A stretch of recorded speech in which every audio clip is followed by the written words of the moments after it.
This has been a disaster so far.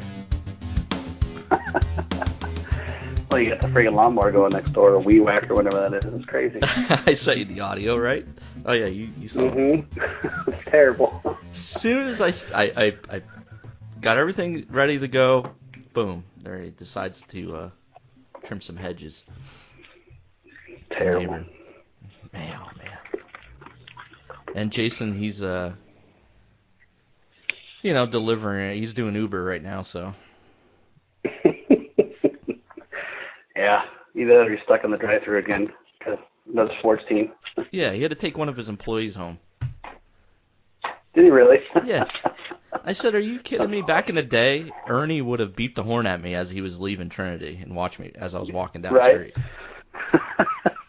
Coming out, son. Yeah. See you tomorrow. Yeah, see you tomorrow. I'll make sure you're here on time. That's right. Good Lord. Sorry to hear about your car. Yeah.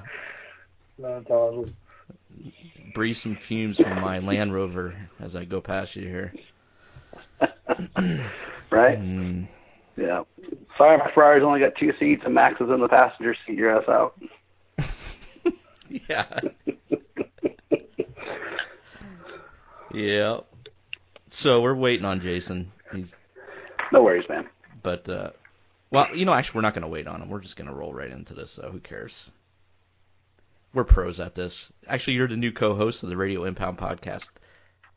Fantastic. Randy Pike. Happy to be here. We kicked Jason right out. Yeah, he's been demoted. Traded to a different team. We're not sure where yet, but yeah. Talks are ongoing. Yeah. So how's it been, man? All right?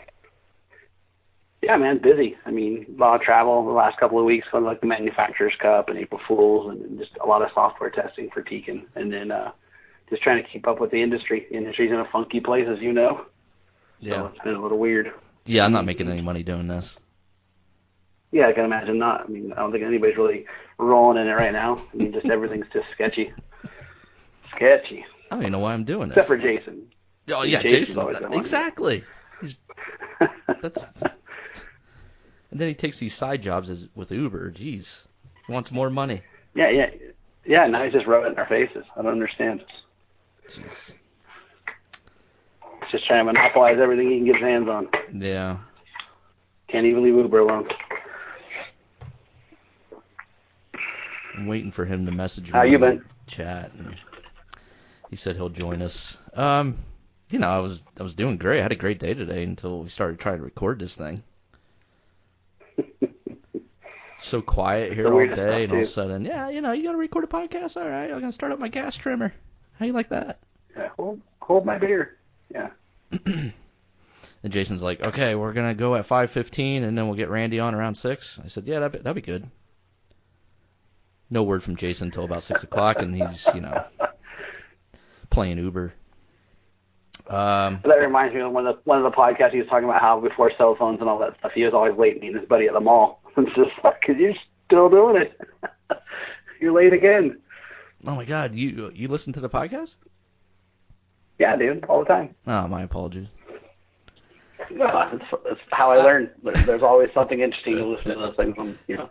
Listen to Ron Shure and listen to all those old school podcasts. Yeah, going over old races. Yeah, I mean, I was still racing back then, but yeah. You never know what kind of fun stuff you can listen to and learn. Well, we ended up talking a lot about sports and stuff, and we really tune our audience out. Our core audience ends up, have to hit the 15-second button and keep going until they get the actual interview. Well, they don't know what they're missing, man. They're missing good stuff. I know. I'm like, I'm not huge into some of the sports, but at the same time, you can learn a lot about the guys that are in the podcast and who likes what. And if you ever want to know how to get a good sponsorship from Jay Constance, you better be up and down on your sports, because Ruona is not going to screw around. So if you say you like the wrong sports team, you're out. Like, you're just circle filed. Yeah. Never again. That's what I try to tell these people. See, Randy gets it. Randy gets it. Yeah. You just got to understand. It's all about who you know and how much schmoozing you can do, We were having, before we, in our chat, we're in a group chat, and, yeah, you should read that sometimes. It's crazy. Oh, yeah? But, like, we're talking about fabric softener today, so. Whether or not you use fabric.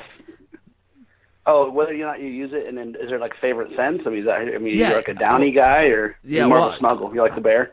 I started using Gain Moonlight Breeze. Okay.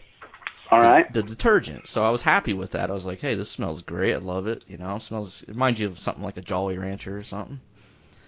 Okay. And then I'm like, I go to my girlfriend. I'm like, what the hell is this fabric softener stuff? Like, I seen it at the stores, but I had no idea what the hell I had no clue what it was about. I was just like, I never bought it. I was like, whatever. So I tried it. I got the Gain Moonlight Breeze fabric softener. So, turns out the washing machine has this little place to put fabric softener. So you throw the detergent in there and get the fabric softener in there, and then your clothes. I mean, it's unbelievable. I was trying to tell Kirby about it earlier today because I'm like, you won't believe how your clothes smell. Like it's just fantastic. It's not overpowering or anything. So, did you say you use fabric softener? Oh yeah, I'm pretty sure we're using some Snuggle right now. Okay. I'm pretty sure my wife likes the little Bear on the package. So. Oh, my wife's yelling at me. No, we use Downy. She's probably Downy.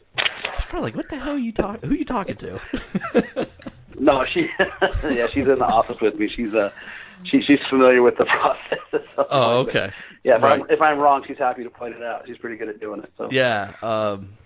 So I was trying to describe to these guys like Jason and Kirby in the chat. I was like, yeah. So like when you do this, your clothes, like the fabric softener goes into the fibers of the clothing. So like you could sit here and like right now I could scratch my shirt and you have that Moonlight Breeze smell on your fingers, and then it's sort of like coming off the shirt a little bit, but it's not overpowering or anything.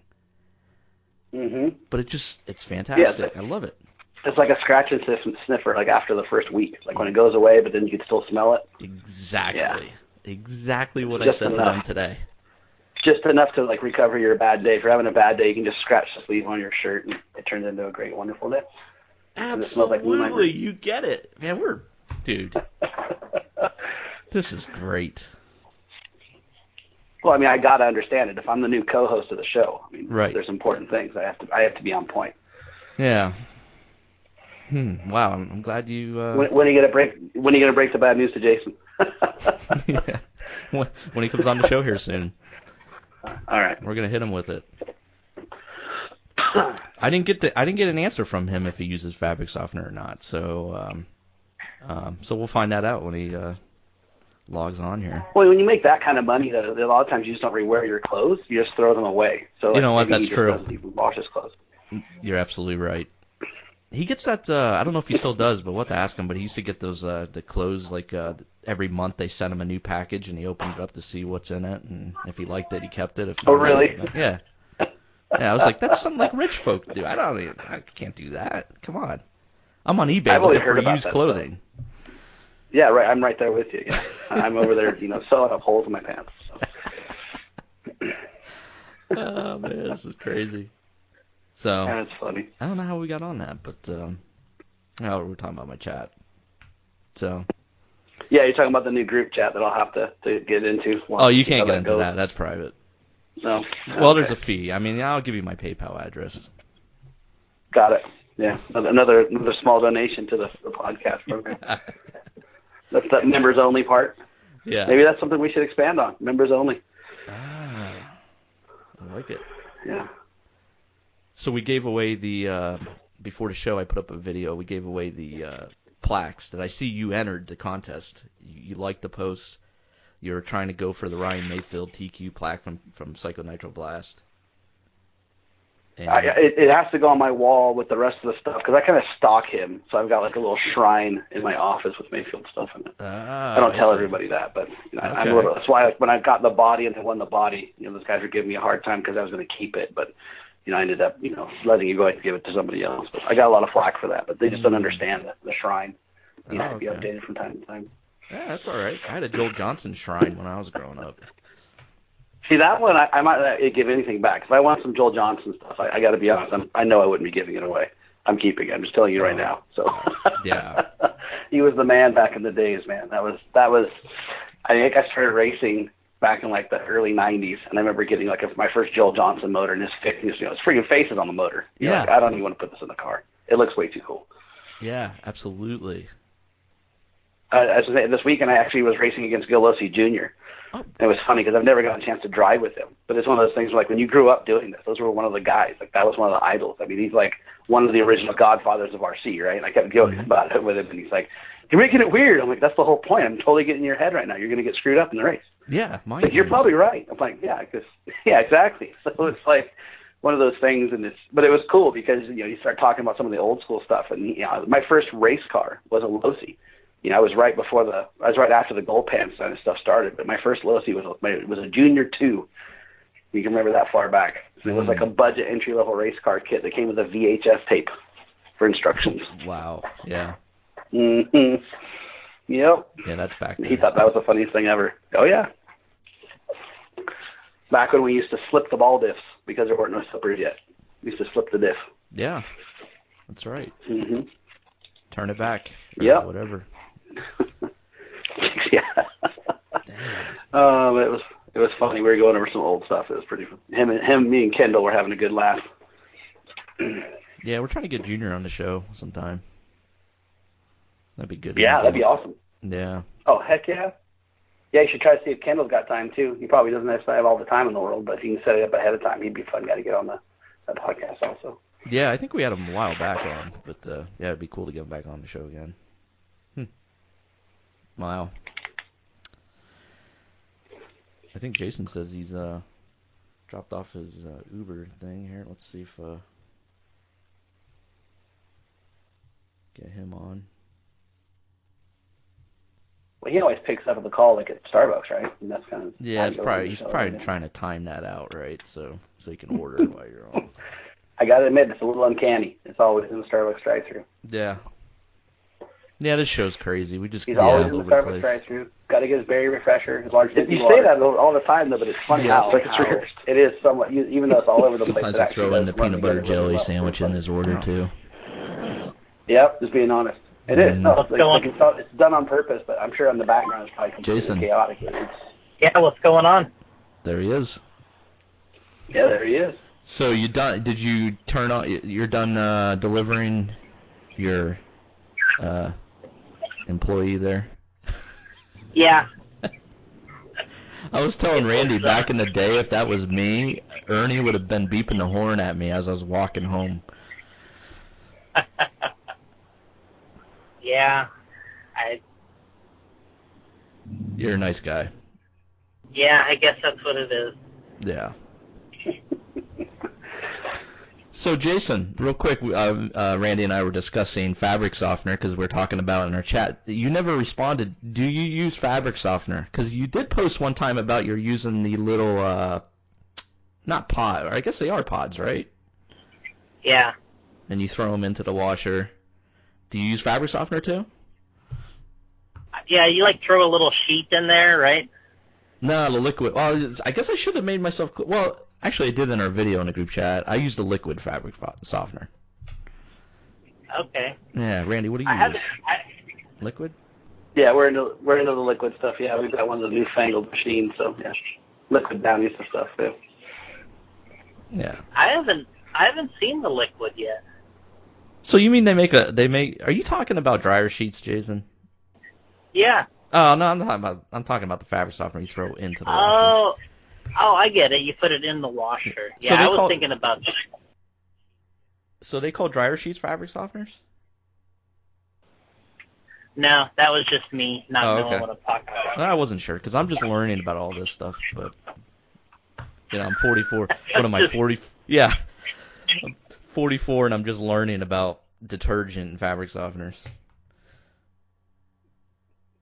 And it's good because that's why we brought Randy on the show. He's obviously, he's up to speed on this. Yeah, he is. I am allowed to do my own laundry in my house. I'm actually allowed. I've been trained on the washer and the dryer, all the buttons and the settings. It's good. Yeah, I had to go through a 6-hour course. 6-hour course. I used to do my laundry and my girlfriend's, and then she kicked me off that duty. She said, "Look, I'll do my own, and you do your own." Cause and that's what happened kind of on me. I did some laundry, had some of the wife stuff in it, and I ruined it. So that's why I had to take the 6-hour class. Yeah. The 6-hour. It's like when you get a speeding ticket and you have one of those training classes. Yeah, exactly. Yeah, I had washer and dryer school because I apparently screwed up some laundry. New student. That's what happened to me. I was telling Allison not long ago, she was like trying to pile everything in the washer, and I'm just like, this isn't gonna work. I'm like you can't put these white socks in here with this stuff. She puts then one day I see there's more white stuff. I'm like, this isn't gonna work. I'm telling you. Comes back with, different spots on it. So wait, it was Allison. Yeah. She was the one screwing it up. Yeah. Wow, that's weird. Usually chicks have that down pat. She hasn't taken the 6-hour class apparently, so yeah, we'll sign her up for gotta that. get it. There's a big time class that she needs to get signed up Yeah, for. probably a certification. Yeah, you do it the second time. Now you're spending time out. You gotta wash your clothes by hand in the sink and hang them on the line. You're suspended. Jason's housekeeper must have not been home. The day off. Yeah. That's pretty good. So, Randy, what's going on? Not a whole lot, man. Just trying to recoup from the heat and the sun bleaching I received at the manufacturer's cup. That was pretty intense couple of days, and it was fun.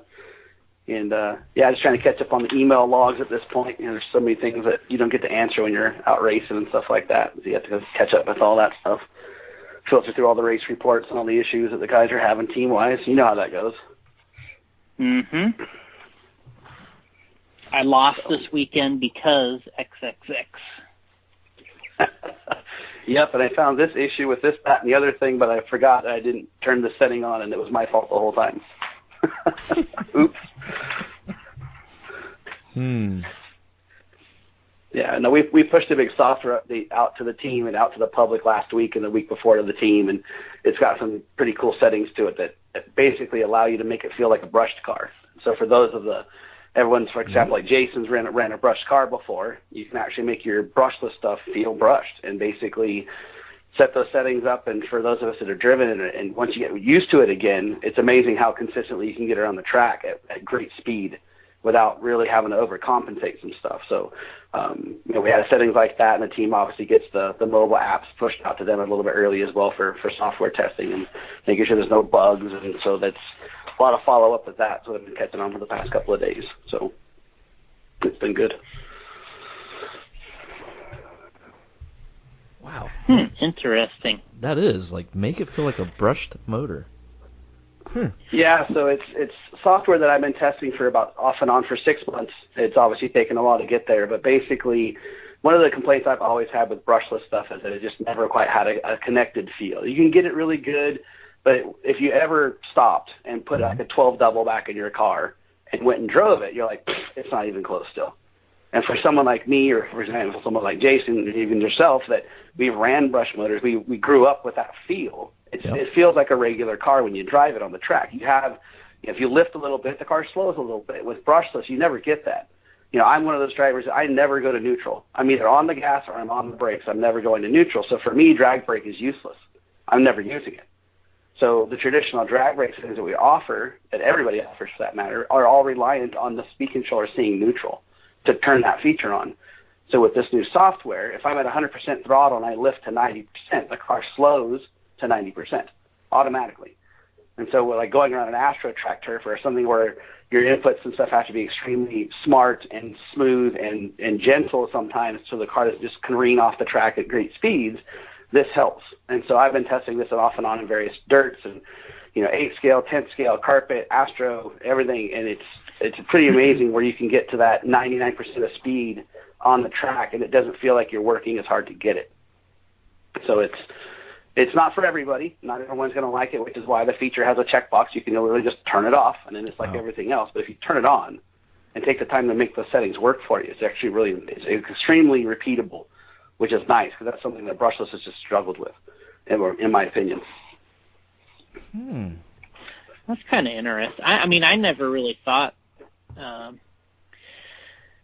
people were still requesting it, and and then that you guys were actually considering, going that route. It's pretty amazing. Yeah, I think it's one of those things, too, where it kind of actually morphed from the rock crawling industry. So rock crawlers have always struggled with the brush versus brushless, especially when they're doing hill descents. Oh. So with a brush motor, obviously, you've still got the brushes and the springs that add physical friction to the motor. And so the controlled descent is extremely easy because you have that friction from the motors and the brushes. When you go to brushless and the drag brake's being held by the speed controller, as soon as you initiate any throttle, even 1%, the drag brake is turned off. And so the rig starts just going down and accelerating at great speed until you go back to neutral or hit brake, in which case then it's up to you to control how much brake is applied. And so for racers, we're used to that, but for the rock crawling guys, they really rely on that drag brake being consistent. And so we started it originally for drag brake on the rock crawlers. And so with that, in that genre, the same idea applies. If I'm, my brakes are held, for example, on the hill, and I want to slowly let that rig descend, all I have to do is just barely give it throttle, and it barely gives that initial to start the roll, but the brakes are still being applied. So if I lift a little bit, it slows a little bit more. It's literally just like a real truck or a real car at that point, where if you're in your real car, if you were going to, say, down a hill, like, say, Jason's Raptor, he would not just put the thing in neutral and just let it go. Obviously, he would have no control going downhill. Right. So, one of those things that I used to do before racing was I used to be in the real rock crawling. I used to do the Rubicon and stuff like that, and you can't do those things without the car being in gear. And so now this has that exact same feel on the RC car. On the trail, it feels identical to that. So you have a lot of control that you couldn't get without being a brushed motor, but now you can do it with brushless. So the issue is when you are on a little bit of throttle with brushless, there's no drag anymore, right? Correct. So yeah, the motors themselves have very little cog torque. Yeah. Yeah. So, you have to be completely off of it for the thing to be dragging. Yeah, for the drag brake on the speed controller, correct. Yeah, most right now, all the speed controllers require neutral for the drag brake to initiate. So that's pretty standard. So, like, for example, if you remember the old LRP brushless motors, I think they were called like the X20s or something like that. When you spun them by hand, they had an amazing amount of cog torque, which is the thump you feel when you spin a brushless motor. And that's one of the reasons why a lot of guys really preferred those in mod touring, because they had that kind of brushed feel. They wanted to naturally slow down. Versus, say something like, for example, if you've ever had our A-scale motors, our T8s, in that particular class, we purposely removed that drag brake because if that cog torque is, if you had that, when I first tested 8-scale brushless, that was the first problem I had. You'd go over a jump, kind of have that natural reaction to lift the throttle while the car was in the air, and it would do 2 front somersaults just because of the cog torque. So we had that had to be engineered out of the motor. So it was extremely difficult to drive in its infancy. And obviously, once you engineer that cog torque out of the motor, then you don't have those problems, and that's where we're at now. Is that the cog torque engineering-wise is actually a downside. It's not a plus. A lot of people think it's the sign of a strong magnet. That's actually not necessarily true. You can have an extremely high Gauss rotor, for example, in a motor, but the cog torque is actually not made by the motor itself. There's other factors involved. And so with the brushless stuff, because there's no drag, like you mentioned, there's just bearings. We don't have that natural slowdown from the powertrain. It just kind of has to happen with software. And so, like, for example, when I gave the A-scale stuff to Drake, the last manufacturer's cup, it took him a couple laps to get used to because obviously you have to time your jumps a little bit differently and just be aware of what's actually happening. But he actually really liked it, and so did everyone else that we had testing at that point. So even JR, Mitch, he was testing at that carpet track that requires them to run slicks. They don't let them run pin tires on the black carpet. And one of the things he mentioned was that to get the really, really fast lap times, you had to be really, purposeful and hit your marks every single lap to hit those times. And that was something he was able to get help doing with this new software. He had his drag brake, for example, turned up to 40, which we would never do before, ever. 40 is way too high. But with this new feature, because you're just rolling in and out of the throttle as you go around the track, you're never really hitting the full 40, but it gives you the feel and the impression of what you want the whole powertrain to feel like, being on and off throttle. And so that's something like, for example, at Manufacturer's Cup on 8 scale, I was running 17%. But 7, it's a different motor and different configuration, obviously, but the theory is still the same, where I can go into the corners like the big sweeper at the end of the straightaway and just lift naturally like I would a real race car. Not all the way, but enough to let the suspension settle and kind of put weight towards the front of the car and initiate that turn. And if you go back and watch some of the videos around that section, my car is very much faster than everybody else. And it's not just the software, obviously. It's J-Concepts tires and all the other fun stuff that's going in the car, but it definitely helps. The consistency and hitting that corner and that certain mark on the track every single lap after lap, it helps. For someone that's looking for that extra edge, it's definitely benefits. So this software not only is part of which you would run 10 scale, but you can also use it in 8 scale, obviously, right? Yeah, it runs in all our brushless controllers. So it runs 8 scale, rock crawlers, all the 10 scale speed controllers. Any brushless Tekins speed controller is generation 2 or higher. Okay. Yeah, we just did a layout today of a guy, Dan Wyatt, who built a monster truck for the event we were just at, and had all the Tekin gear in there. Looked really good, and I'll send it over to you. But cool. Yeah, he did a special build and had all the gear in there, and came out really nice. Yeah, no, we've been having fun seeing those guys build the monster truck stuff, and we got a lot of guys that run like the RX-8, for example, in the big E-Revos and the Summits and stuff, mostly because the BEC will stand up to those things. A lot of other controllers have issues with, like the Revo, for example, has the 2 steering servos, and then you get into the Summit, which I think has got 5 servos total.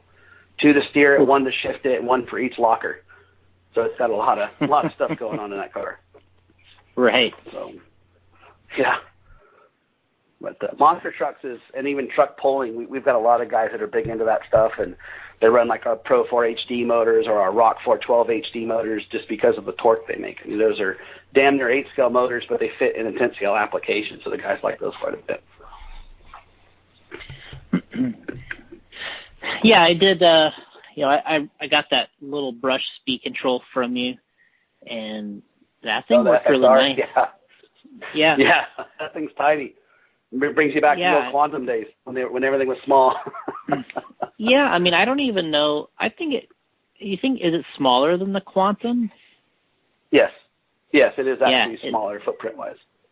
Yeah, I mean, it's tiny, and it was good. It worked well. I ran a really mild motor, and but it was fun. I mean, I hadn't driven anything with a regular speed control or a brush motor in a while, and I just like I said, I had to get like a Energy motor or something like that because they had a 17 single. Maybe you guys had a 17 single. That'd have been a lot better, but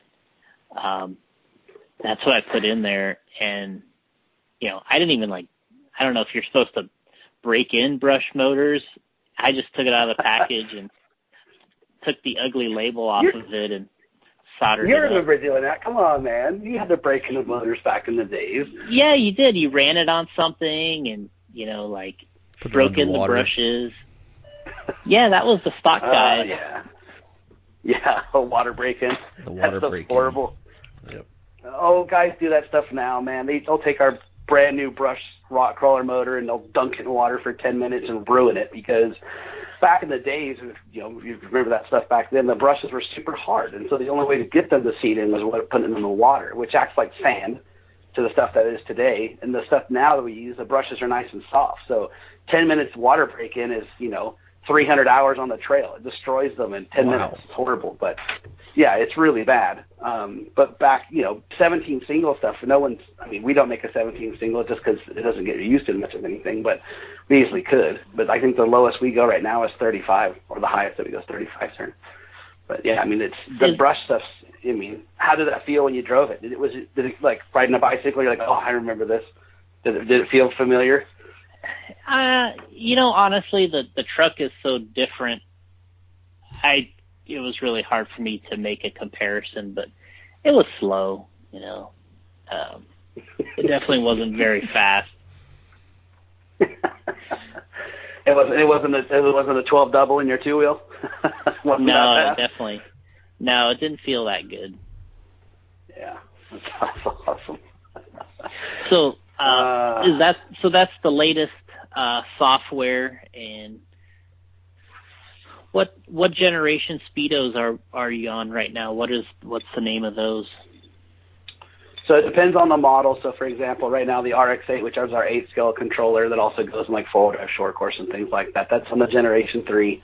After that, like the RSX is still the very first version, and that one can run the software, which is 272 is the model for the software. RS Gen 2, RS Gen 2 spec, RX4, which is our rock crawler, waterproof rock racing speed controller, can also run that software.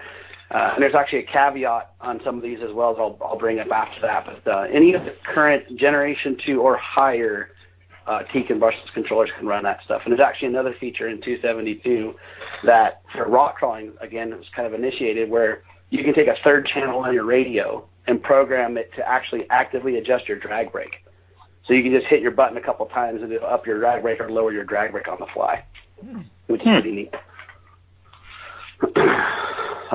Again, mostly made for rock crawling because they use it a lot more often than we do in racing, but you could, in theory, do the exact same thing on your 10-scale car or your 8-scale car, which I haven't experimented with too much, just because I'm used to having the hot wire in my pocket, and I just have a hot wire in my car, and I just pull the car over to within Bluetooth range and then make the adjustment on my phone, just because that way I'm making small steps. The on-the-fly adjustment with your third channel does steps of 10, so it's a little bit more of an abrupt adjustment, but it's there. Of all the people that you deal with at the tracks and some of the team drivers, who do you think who's somebody that's really good with all the adjustments and trying everything that you know of? Well, as far as the team guys go, JR Mitch is pretty good about staying up to speed on those things. He's pretty big into being self-aware of the settings and tuning his own stuff, especially when we release new things. Adam Drake's pretty up to speed on that stuff as well, because his guys are looking for those tenths, right? I mean, these guys as well as I do, they're not going to leave anything on the table. If there's some extra speed on the track that they can find, they're going to try it. Ryan Liss is really good about doing that stuff at the races. Martin Harrison, most of these guys are all pretty good about being up to speed on the new settings. I work with those guys a lot just on a personal level. That way, if there's anything that they're not understanding, I make sure they're up to speed. That way they can help our customers directly. That's a big thing for us at Tekins, obviously, is that our drivers should be just as educated as I am. I mean, they'll never be that educated. I obviously have this stuff firsthand, and I have the most time with it. But if they have a question, they can usually message me. I'll usually get back to them pretty quickly just to help that customer. But ultimately, most of our team drivers are pretty up to speed on that stuff. It's one of the things that I harp on them for. They need to be educated with the product because, as you know, that's what helps sell things. I mean, that's the biggest part of being a team driver, is helping increase sales and customer appreciation, make sure the satisfaction's there. There's a couple of guys that we talk to that aren't on the team that are actually really, really up to speed on our stuff. And so I don't want to necessarily toss names out there because then I'll get inundated with requests. But Travis Brock over at SDRC has been huge for us this past year as far as testing. Obviously, he's got access to the track and it's private, and he can do whatever he wants whenever he wants to do those things. And he's been a huge, huge help to us, especially on the West Coast. So Travis and a couple of guys that run our stuff there have been a big deal for us. They did a lot of servo testing, a lot of software testing for us recently, so he's been huge for us and is very well versed in the software. And you find pretty much everybody's using the hot wire the way you were, kind of in your pocket type of thing? I think nowadays they are, just because if you're at a track and you're doing that tuning, most of the time you're kind of time's of the essence at that point. No one wants to stop, get off the track, get off, go down, take a programming box. I mean, those are obviously options for some guys, and most of the manufacturers have those things. But with our stuff, just because essentially if you're within Bluetooth range, So which most tracks offer that. You pull your car off to the track just somewhere near the driver's stand off the race line, connect to your phone, make a quick adjustment, hit apply, and drive away. It only takes 10 or 15 seconds. So it's pretty convenient to do. And then basically, once I'm comfortable on the track or that layout where I wanted those adjustments, I'll pull the hot wire out of the car and leave it. And those are the settings I'll run for the rest of the weekend. So it's nice in that fact because you can do up to 10 different hot wires on one phone. So you can have essentially the one hot wire and just pass it from car to car, or you can have individual hot wires in each car, and you can still bind up to those actively. So I've even put my hot wire in a driver's car, for example, have him turn some laps on a big track. I'll be down in pit lane. He can drive his car to me, and he can just thumbs up, thumbs down for whatever adjustment we're doing, and I could program his car and then just send him out in pit lane like a fuel stop. So those are always options for the hot wire. Okay. But I think most people are doing it that way, the non-conductivity side. It's just a convenience thing. The hot wire is a little bit, about the size of the original AMD personal transponders for size. So it doesn't take that much space. It doesn't weigh a whole lot. So, like I run Yokomo cars, which are traditionally underweight to begin with. So for me having it in the car, there's no penalty. I just leave it there. And if I had a big race, I'll pull it out because I don't like seeing it. But for the most part, I usually leave it in there because you can make literally any adjustment that's available to the speed controller, with the exception of, I think, the custom throttle curves you can't do on the phones just because the touch screen doesn't really have enough resolution to pull that off very well. But aside from that, everything's available to you. So, and what's nice is we can also do the things with the buttons on the controllers, right? So we have the adjustment buttons, and those make steps of 7. So 7 points per LED change versus the phone, you can make individual. So if I want to go from 24 drag rate to 25, I do that with my phone. Done. Hit apply and drive away. Wow. It's pretty quick. So moving into, I just kind of wanted to talk about your experience a little bit at the Manufacturers Cup. What'd you think about that event and race overall? And obviously you did pretty well in one of the classes. I don't know if you want to go over that a little. Sure. Yeah, and the Manufacturers Cup is kind of on the heels of what the original was up in Idaho, which you've been to a couple of times before, I'm sure, where they were giving away dirt bikes and quads, and that was just a huge spectacle. And I think that was actually really good for the industry. I'm kind of disappointed that we haven't quite got back there yet, but AMAIN's trying to do those things. I think, unfortunately, this year, again, this is just my opinion, but I think there was too many big races around the same time frame, like Silver State and things like that, and originally those even got scheduled on the top of each other. So it didn't quite get the level of manufacturer support I think it really deserves. Obviously, that's the track at Silver Dollar Raceway is part of AMAIN's racetrack, so AMAIN's really trying to have that manufacturer to customer, option to where there's representatives there. I mean, whether you're racing or you're racing against the customer, or you're just there to do support from them, you kind of get that interaction that we don't get anymore because trade shows have gone away. And so ultimately, I think the overall vision for that race really is to have like a manufacturer's row to where, there's J Concepts and there's Tekins and there's Associated and Losi and Mugen, and there's a whole pit thing to where we get to set up little trade show booths while we're doing our racing at the same time, so you can see those latest and greatest products doing the work on the track and getting to meet those customers and have that interaction, which is so rare nowadays because of the trade shows have gone away and social media is out there. And it's kind of nice. So, for example, one of the guys I'm racing with in the 40 over class, he had a different brand controller, and it just completely went out on him. And I went through some of the diagnostics with him because I was familiar with it, and then obviously just was having an internal issue. So I just lent him a speed controller. That way he can keep going for the rest of the weekend. And you can't necessarily do that at all these races with team drivers because they might not have the spare equipment. But when we're there as a factory support, I've got a box of those things just because for those reasons, just like that. And yet the opposing manufacturer wasn't there to support the customer. Yep. So I had the opportunity to do that where they could have done it but didn't. And, you could take that as a boo on them or whatever you want to say, but, that's one of the reasons why we've always gone to that race, because AMAIN's a huge part of what we do at Tekins. Obviously, I've been at AMAIN and I've been on the team for ProTech for years and years and years, and I know those guys really well. So any event they have that I can go to, I try to make. And they do a great job of setting up the manufacturer's ability to interact with the customers. And ultimately, I would really like to see it grow. It could be a huge event. It could be an event where there's one day of racing or one day of trade show, for example. If they changed up the schedule just a little bit, maybe got rid of some of the qualifying because obviously the racing is really what we're all there for.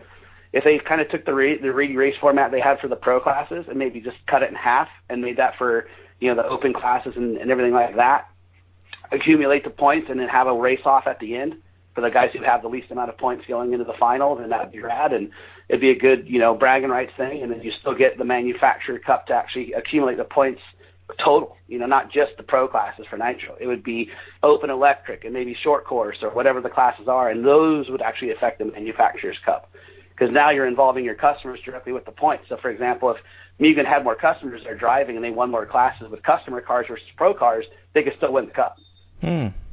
So it's a slightly different idea, but I think it'd be kind of neat, because then your customers are invested in the racing just as well as pro guys. And then the pros are just invested to help the customers go faster because they need the points. So you get this dynamic to where the pros might be going around the pits like Drake or Ryan Mayfield saying, "Oh, you can try this setup. Do you need any parts for your car? Can I help you with anything?" And I think that would be a huge boost for the industry as far as morale goes, because that's, one of the things that we still kind of have this weird faux pas where the pro guys, you can't talk to them. They're super serious. And I miss that, because back in the days, if I wanted to bug Matt Francis, I just walked up to him and bugged him. I watched those guys miss countless races or qualifiers helping customers out, which we don't see that anymore. That's right. Yep. Or if I want to bug him and just, because he's in my class and I want to slow him down just to do a better job of qualifying, I can do that too. That was a good strategy, yeah. Yeah, Matt was always super helpful and just, popular with everybody because of that. So. Yeah, and Adam's been the same way. I mean, I've watched Mayfield jump out on a track and fix somebody's car too. I mean, it's just, those instances are unfortunately more rare. And a race like that had a format similar to that would be, it would vest that time, and it would be very obvious to everyone that it's important. And I think the customers would really dig it. I mean, can you imagine Drake or Mayfield coming over your shoulder while you're wrenching on your car and saying, "Hey, do you need any help with that?" Oh my God. That'd be pretty. That's what I'm saying. Like, it'd be a little bit of shell shock, a little bit of awestruck, but at the same time, like, who would tell them no? I wouldn't tell them no, and I know what I'm doing most of the time. I would just be like, "Yeah, here, it's my car. What do you need to do?" Yeah. So I think it'd be neat. That's some damn good ideas there, Randy. Yeah, I mean, I just miss some of those aspects of racing back in the days, and it's one of those things where I was that guy before working in this industry, and I just think we've kind of gotten away from it. I did pretty good at the Cup, like Jason was kind of alluding to. I entered Open e-buggy and then 40 over e-buggy because I'm finally old enough to race it. And I TQ both classes. Yeah, fortunately. I TQ both classes. I had a really good car. Paul was there from J Concept, so he was definitely helping him out with tire selection and kind of just keeping me up to speed on what the guys are using, because they've got way more experience on the 8-scale tires than I do. And luckily, Paul kept me up to point on that, and everything he recommended worked really, really well for me. I mean, just a couple small car adjustments, but my car was just easy to drive at speed. I had to be – the pro guys were in the 34-second lap range, I think, and I was in the low 35s to right around a upper 34 if I had a good, run through that lap. But the track layout was super fun, super flowing, but it was one of those layouts that's very deceiving, so that if you went too fast in certain sections, it penalized you. And you couldn't really see it as a driver. You just blew a turn by 3 feet because it was slightly off camber, or there was a rut that you didn't see right away and it pushed you wide, and that's where you pick up those 0.2 a corner, and it adds up to a second, before you even realize it. And it's amazing to watch the pro guys, actual true factory guys like Mayfield and Tebow and Cav, and these guys just run at that 34-second pace, and it doesn't look like they're going any faster than you are when you're standing there next to them, but you put your car behind them, and they're give them enough time, they're going to put a lap on you. So it was deceiving, very deceiving track, but super fun. And Kevin Jellick makes some of my favorite tracks ever to race on. And this is a good one. It was a little disappointing that we didn't have that many guys there, but the track stayed together really well. The jumps were built extremely well. It held grip. It was super, super consistent, and it was a lot of fun to drive on. So he did a great job. It did look like a really nice track. It looked like you said, everything that you said was super flowing.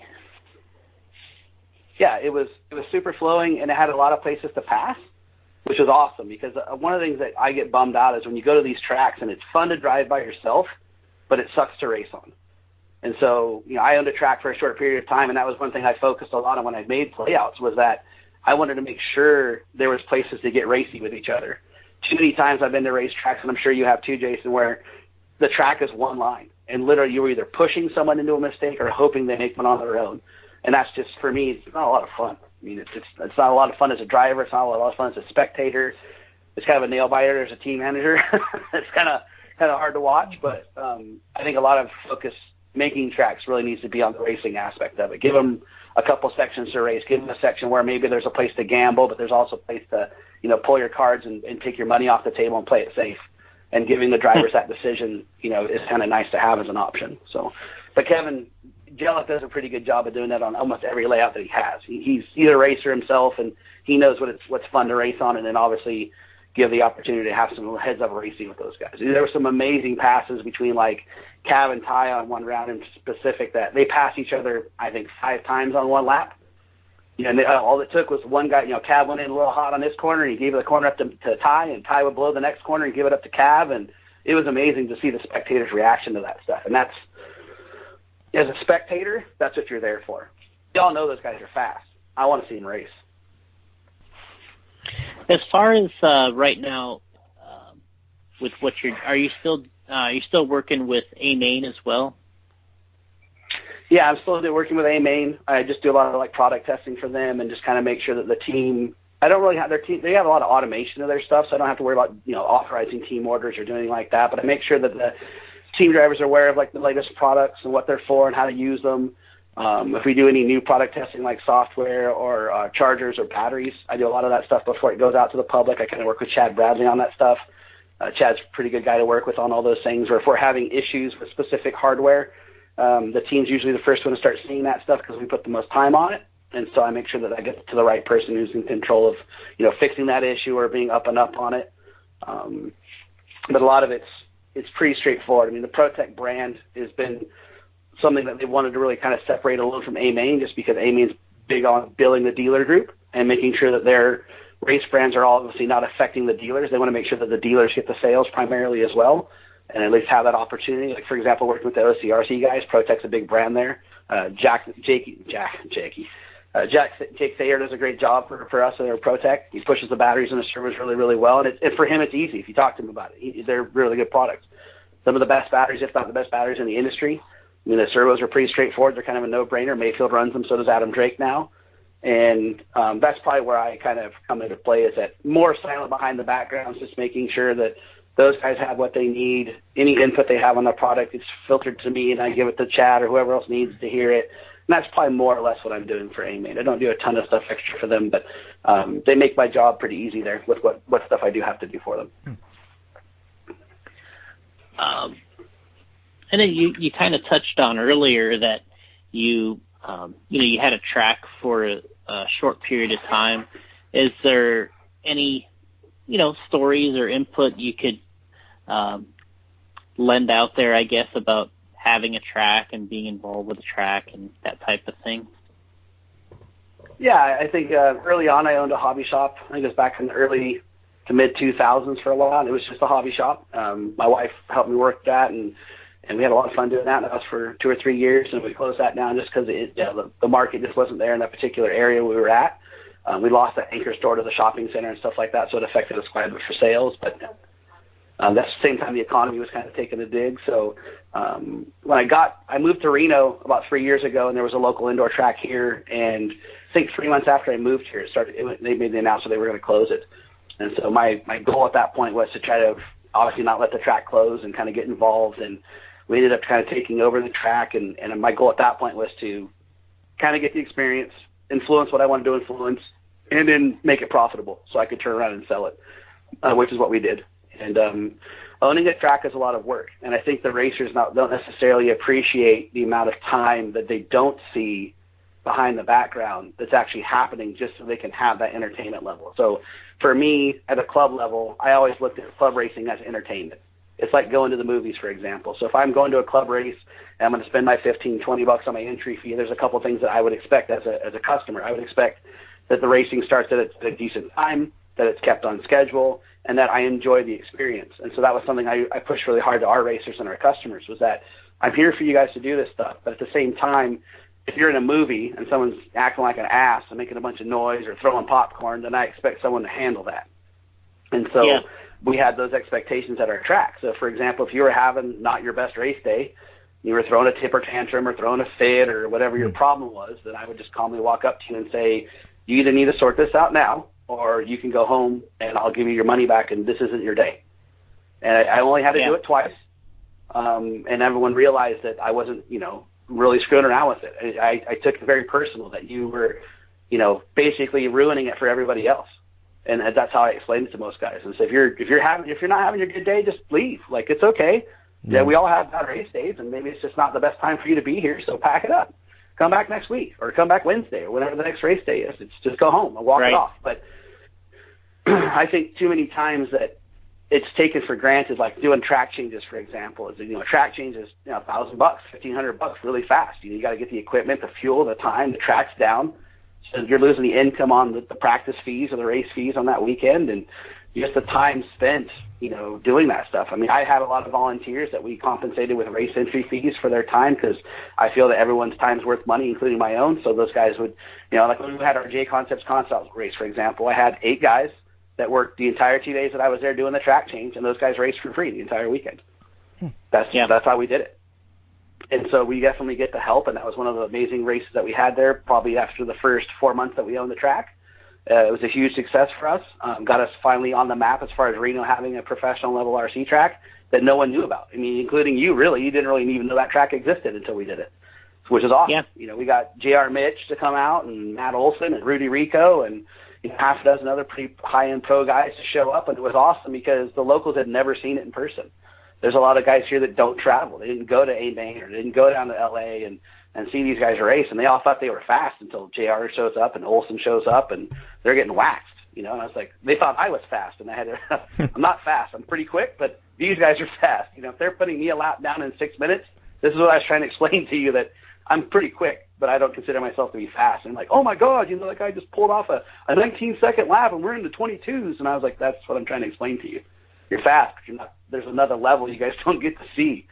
And I think it's just the time spent is probably the biggest misinterpretation. I mean, you're talking about not only the time during business hours, but the times on social media promoting it, the times on RC sign-up, getting the event signed up, working with the sponsors and getting all the giveaways or the race prizes and the trophies, and just the amount of effort that goes into that is literally understood from the general market. I mean, you could talk to other race owners and racetrack guys, and Jason knows this as well as anybody else that owns a track, is how much time's in it. You have your own series.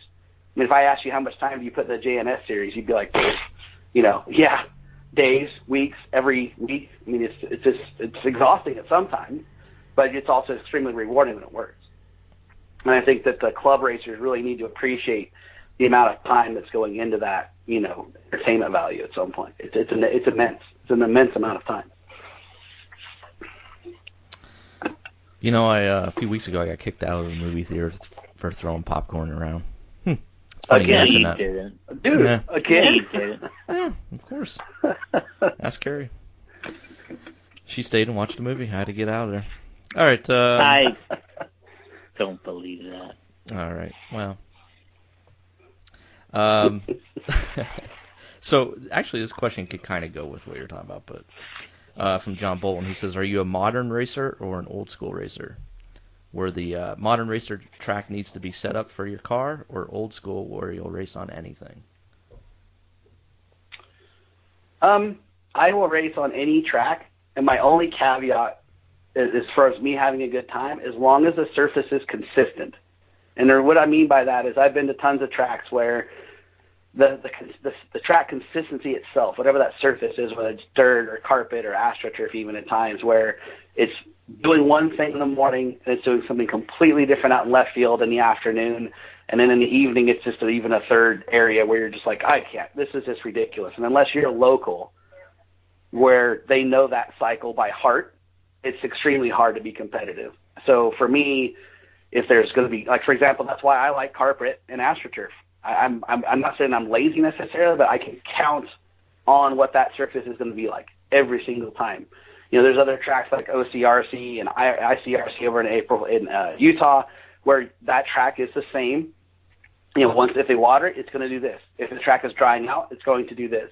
And that's been that way for the life of the track. I mean, I've been racing at April Fool since the mid-'90s, and that track has been consistent pretty much the entire time. If it's wet, it does this. You need a little bit more tread height. and a little bit more tire sauce. Once it starts drying out, you go to ghost pins or what I call stripes, which is a slick in the center and treads on the outside, and you really don't need any sauce at all. And so that predictability is what I'm looking for as a racer. Outside of that, I don't care. I'll race on whatever. I mean, the IOC race where Jason had the spec tires for that black CRC carpet, and he had already done some testing for what I understood and kind of knew what it was going to do, but the rest of us had no clue. No. And that was impressive. I mean, that was a track that was consistent from morning, noon, and night, from the first lap to the last lap, and the tire wear didn't really exist. And that was phenomenal because, usually with that level of grip, there's tire wear. It's just inevitable. And you could pretty much run that same set of tires almost half the day without any degradation at all, to the point where you might think you're losing some time on them. But like I ran stock, for example, and I could pretty much run the same set of tires all through qualifying and then another set for the mains. It was amazing. So that's, for me, track consistency is where as long as that's there, I'm having a good time because I can make adjustments to the car. That's easy. Yeah. Randy coming in with degradation. Too big of a word? Yeah, I'm Googling it right now as we speak. You want help spelling it, or are you good? I'm good. I got it. Hey, Siri. It corrected to it. Yeah, what's cool is if you just get close. Yeah, it comes up. It just did. It came up for me. You know when I get mad is when I can't get close enough with the word. Yeah. For autocorrect to work. That's when I get up. I'm like, it's got to be close enough. Right. Yeah. Then I'll just. Or it gets close and it corrects to the wrong word. You're like, God damn it, that's not what I wanted. I wanted the other one. Yeah, like I saw a meme the other day, and it's like, Apple, nobody says the word ducking. Yeah. Perfect. Yeah. Perfect. Ducking. I use that word so much now that it knows not to use ducking. Really? Yeah. You've had to add it to the dictionary? Yeah, I added it to the my dictionary so on it my just keyboard. comes up for me, yeah. Yeah. Most often used words, not ducking. Yeah. Jason, when the F are we starting this podcast? Right? A lot of ducking people watch this, listen to this podcast. Yeah. Someone was asking me, which podcast you on? So I'm on the RIP podcast. Do they have video? I'm like, no, thank God they do not. Yeah. I don't want to see everything I'm doing right now. Yeah, and likewise on my end, face for radio and a voice for silent movies. Exactly right. I don't know how those guys do those live videos they do. It's just crazy, man. I'm so uncomfortable in front of a camera, and it would not be good. Jason does good though with that stuff in his vlogs and stuff like that. One take Rona, they call him. He does. He never screws up. Yeah, I'm not one taking anything. I've done plenty of those videos for Tekins, and usually my biggest problem is talking too fast. Talk extremely fast. Yeah, and I don't have the lowest manly voice at times, especially when I'm talking to speed. So I gotta constantly usually the guy behind the camera is telling me to give me the pump your brake sign. Slow down. What you need for Randy is that on the podcast where you can go, what is it, plus 15 or whatever it is. No, like when you can speed it up times 1.5. Ooh, that's good a Lord. few times. Yeah. Good Lord. Like people want the 1.5 for me, but they want negative 1.5 for Randy. So Right. Yeah. Yeah, we'll have to get a hold of Podbean and see if they can add the button. Yeah. Negative 1.5. Yeah, we'll let the live video up to those other guys. They're better at it. Okay. Plus, my agree. internet crashes with audio. I can't imagine trying to do video. What were we doing? I lost my train of thought. Had a couple questions there. Yeah. Okay, here's one from superfan Almond McLean. So, my RX-8s are running fantastic, but I haven't updated the firmware in like 4 years. Should I? Yes, absolutely, unequivocally, yes. Yeah, viruses. So You're going to get a virus. There's always the viruses, with the Russians hacking everything. I'm sure we're up on the list as well. But yeah, there's a lot of times where the software update isn't necessarily just about drivability improvements or feel and stuff like that on the car. There's also a lot of improvements to just clean up the code and allow the hardware to operate more efficiently. So anytime you get the opportunity to do the update, I highly recommend it. And a lot of times, we really don't mess with like the default settings. So if you have your regular settings that you're accustomed to and you simply just update the software, the speed controller will still feel the same. Okay. So that's kind of positive to that. But yes, definitely update the software because there's a lot of improvements in the background that actually make the thing run even better and more effectively. So I definitely recommend it. Okay. And he also says, what kind of Tekins speed control should I be running in my B6.1? So this is a pretty easy one, but we get it quite often. So basically, if you're going to run modified, you should be running the RSX, which is the Tekin RSX controller that has the built aluminum housing and the optional fan if you need to run it. And if you're going to run stock or a spec class, I would recommend the RS Pro BE or Black Edition. And the reason for that is it has the lowest on resistance of any speed controller on the market today, including our own RSX. And if you're spec racing, we always know that the low resistance batteries are critical. We know the low resistance motors are critical. The only thing left in that equation for power is the speed controller. And so for anyone who's actually tried them back to back, it's unbelievably hard to explain to somebody, but you can actually feel there's more power with the RS Pro versus like another controller. There's 48 FETs in that controller, which is 3 times more than the average speed controller, and sometimes even more than that. And the FETs is where the resistance comes down. And so unless they're going to that count, they're never going to attain the low resistance that we're putting out there with the RS Pro. It's just not possible. Right. And he also asked about Tekin servos. Can you fill them in on those? What are they about? Yeah, so the Tekins servos are new for us. Obviously, they came out earlier this year. A lot more, billet aluminum pieces. We don't have any plastic parts on our servos. They're obviously adjustable with the hot wire. There's obviously software updates that will eventually be planned out when we make improvements. I run the T120 in my two-wheel drive buggy. It just depends on which car I'm running. If it's my Astro car or my dirt car. In the 8th skill, for example, this weekend I ran the T250 in my Mugen for steering servo. What's nice about the servos is they don't have your typical hardware inside. So instead of having what I refer to as a feedback motor or potentiometer, they have a digital encoder. And so we don't really have the kind of the odd buzzing sound you get from some servos, or after a servo kind of starts getting a little bit sloppy, they kind of start getting inconsistent. We don't have that because we don't have that wear component in the servo. So we have a digital controller that can adjust or realize a 0.01 degree deviation inside the servo. So the precision that we can offer with these servos is pretty gnarly. It's kind of another one of those things that's somewhat hard to explain to someone until you're able to drive them back to back, which is obviously not the easiest thing to do quickly. But everyone who's tried the servo has been very happy with them. We've had a lot of even our drivers that might have a servo sponsor or at least getting a good discount on servos from one brand and actually switch all the way out to ours. One of the things that I won't mention names specifically, but one of our guys was testing an HCL Nitro, and he was running different brands of servos at the time, and that servo worked this way. And then he put our servos in and had to completely readjust his linkage because he had to have a certain amount of slop built in the linkage for the other brand of servo. But when he put ours in, he was actually able to drive the car faster with more precision because our servos would not recreate the need for the slop.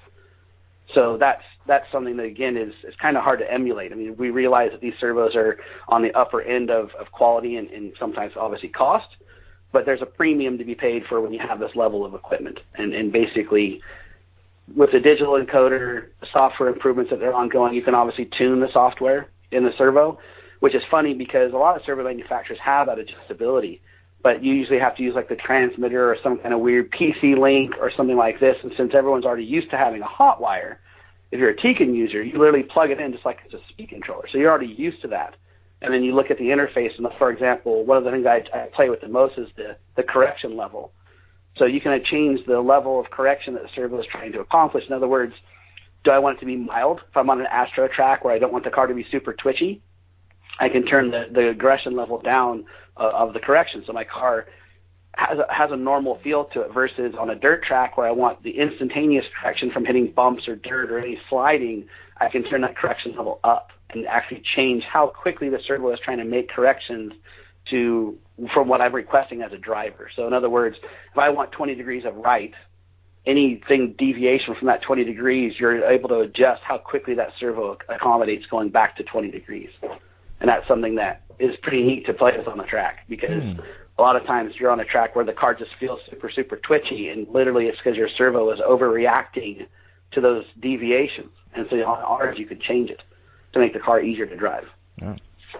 Wow. Yeah. It sounds really, really complicated. But in the end, all the customers need to know is you can put the servo in, have a new level of control and precision that you might not be used to, and you can also adjust it for the track that you're driving to or the specific car that you're using, and get a little bit more out of your servo that you might not be able to if you're running a different brand.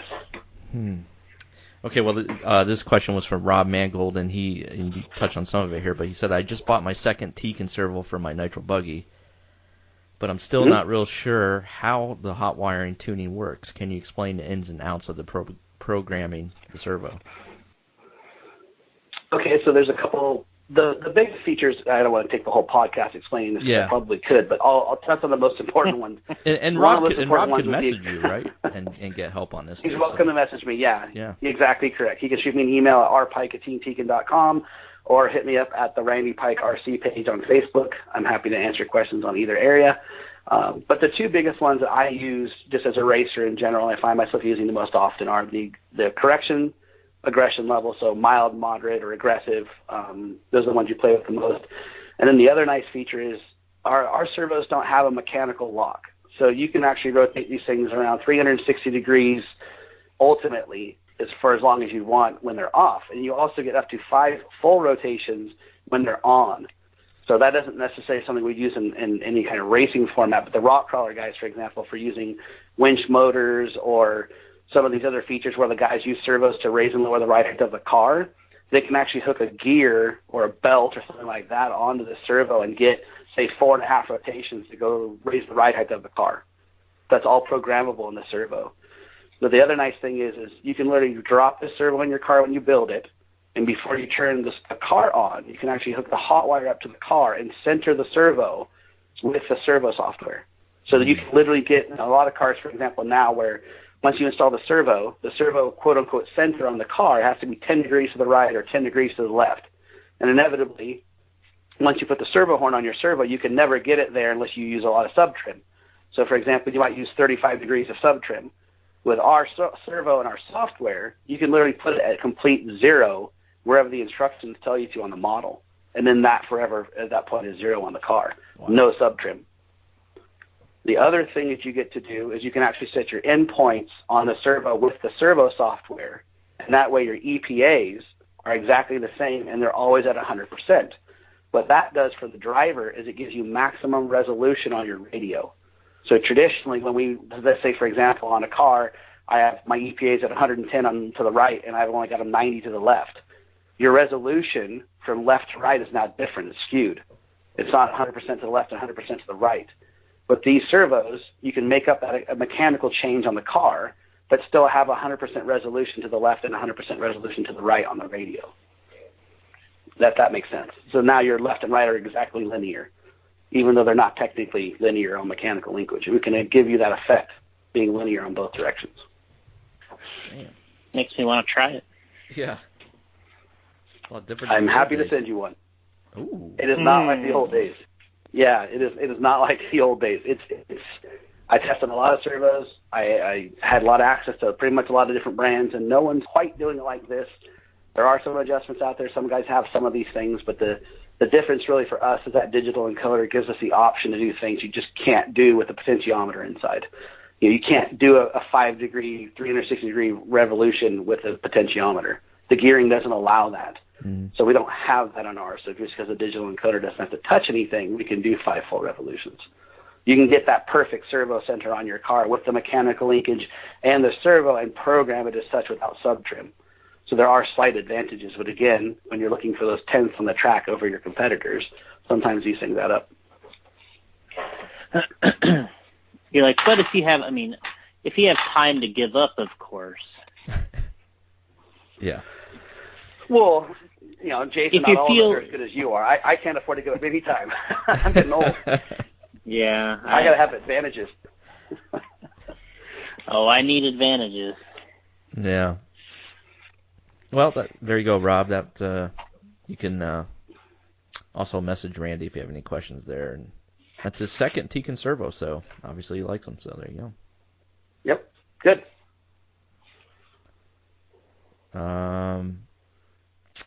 Let's get down here to I can't pronounce your last name, James, so we're just gonna go with James.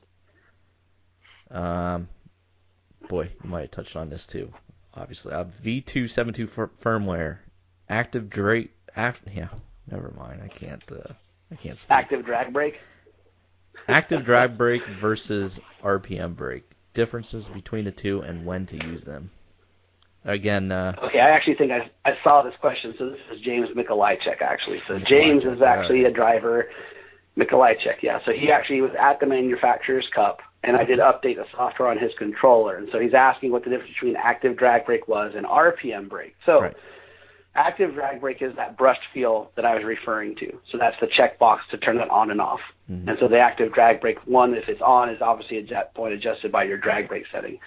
Now, we also, with this new software release, came out with a variable brake frequency adjustment. So you can actually adjust the brake frequency, what I would consider or call the collapse of your brake frequency on the track. And so this is something that Adam Drake and Ryan Letts helped me out with quite a bit.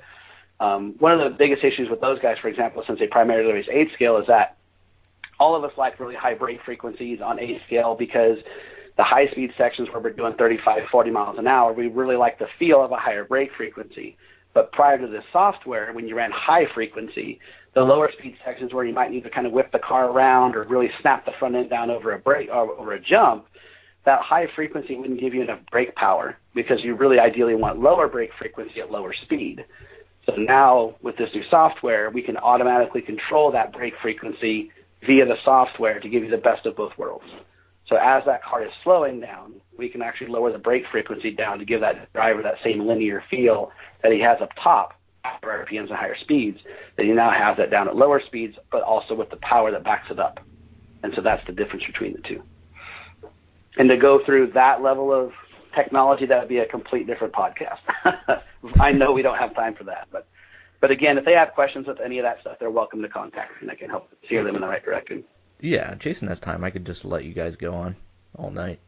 Got it. This will be the next 4-hour podcast. Yeah. 24/7. From Pete Phillips, do you have a recommendation on which speed control and motor combo work well in a dual motor application like a clodbuster? How do I set up a brushless speed control and motor to run reverse rotation? Oh, so we got 2 questions there. So. Okay.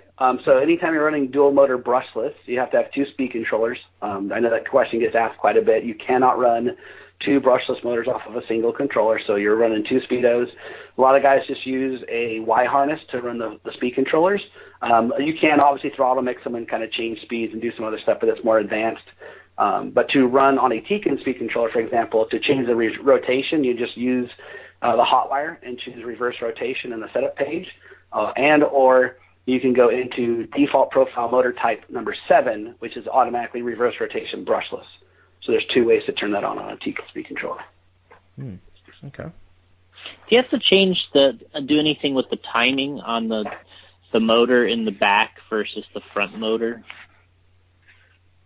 That kind of depends on the motor and what speed controller you're using. So, for example, a lot of the monster truck guys are using either our RX-8 or our RX-4, and because those run exclusively in D2 dual mode, they do not require a timing adjustment.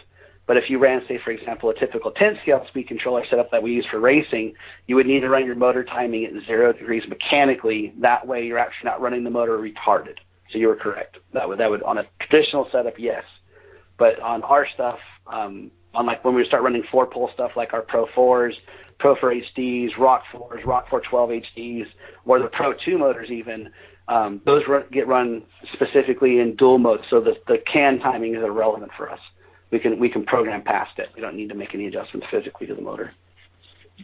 also on the motor itself, if you didn't have that, you need to have the physical timing on the motor at 0 would help, right?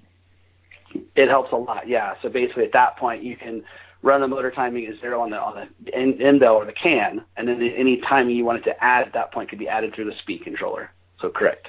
Yep. Good one. Yeah, that's a good question. This comes from Chris Trudeau. All right, I'm done talking. Trudeau.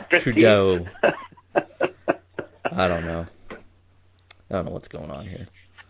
He votes for the return of the BC 112 in retro trim and updated for lipo. You gonna do that or what?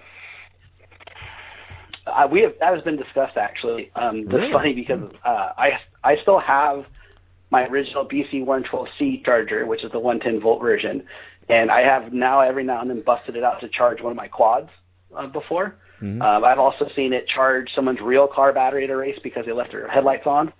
That charger is a beast actually inside. It's actually quite a really robust charger. It can do some amazing things, but to retro it and bring it up to LiPo specs, that would be a hell of a project. And unfortunately, with all the LiPo chargers out on the market today, and if you're in the industry, even remotely, you kind of see this, is where a lot of this stuff's just OEM.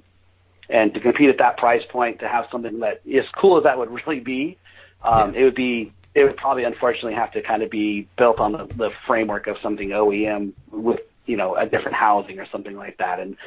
And while it's been discussed, something that we do, Tekins, is we don't really like just rebranding products necessarily. That's just not usually what we're about. Mm-hmm. If we see something in the market where it can genuinely be improved upon, that's kind of what we go for. Because we've even discussed having a charger that, say, for example, had a touchscreen in it that also had a hot wire, where you can just plug your hot wire into a USB port, which, it's kind of like the Pit Wizard from back in the days, where the certain Novak charger, I can't remember which model it was, you could adjust your speed control with that charger as well. And so that's been done before. It's definitely not revolutionary, but we looked at chargers that had touchscreen opportunities and USBs to where it would just talk to the hot wire and you could just adjust your speed controller with your hot wire off your charger.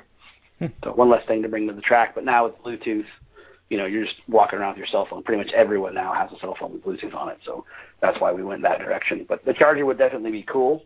I just, with so many different brands out there and different opportunities to have a charger be inexpensive, it'd be a hell of a project to even sell that many. I mean, you really have to sell 1,000 of those things to make it make sense.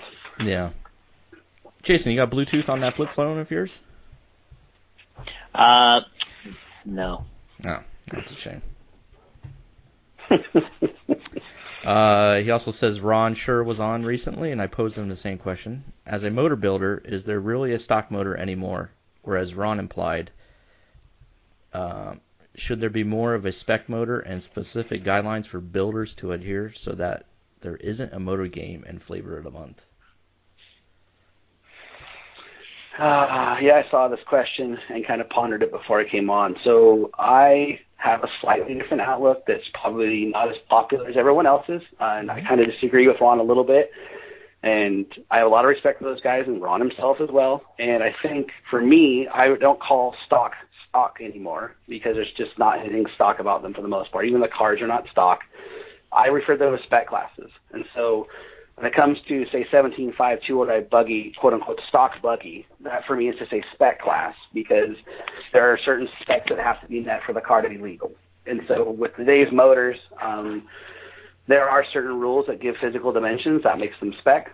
But the problem I have with it right now is that there's too many variations that you can find in the market that don't necessarily represent the motor from, motor A to motor B to motor C. There's small caveats that just slightly change things. So, for example, I know one of the things that Ron mentioned was having a lot more dimensional guidelines or specifics as far as like stack and length and rotor dimensions and things like this. And all of those I agree with. Where it loses me is that there's certain things that you can't control. And so if it was me and I had the magic wand and the spear of destiny to control what spec racing was going to look like, I would actually do this. And so I would try to eliminate anything I couldn't control and then control the things that I could. And one of the things right now that if anybody's into RC at all is already up to speed on is the motor wire being an issue. as far as being too thick and why this motor's got such low resistance when this one has this one, that, and the other thing. And so I'm not getting into that argument in particular, but I would be able to eliminate by doing this. Have a minimum resistance spec, so something I can measure on the motor. I don't care what size wire you use. I don't care how you get there. I don't care if it's copper wire, aluminum wire, steel wire, whatever the wire is. Just get it to the minimum resistance and no lower. And then it just has to be a 17.5, which I can measure with an inductance meter. So I can verify with 2 meters, a resistance, in other words, a meg motor and a inductance meter. I can verify that it's indeed a 17.5, and I can also verify that the resistance meets the minimum spec. And that way it eliminates all these random things. Because then, for example, a 17.5 has to have 2 strands of wire right now by the rules. But if I get rid of that rule and give it to a spec where the motor just has to say be no lower than 18 mega ohms, and you can use whatever wire you want to get there. I don't care what it is, as long as you get there. It just can't be below 18.0. And if it is, it fails.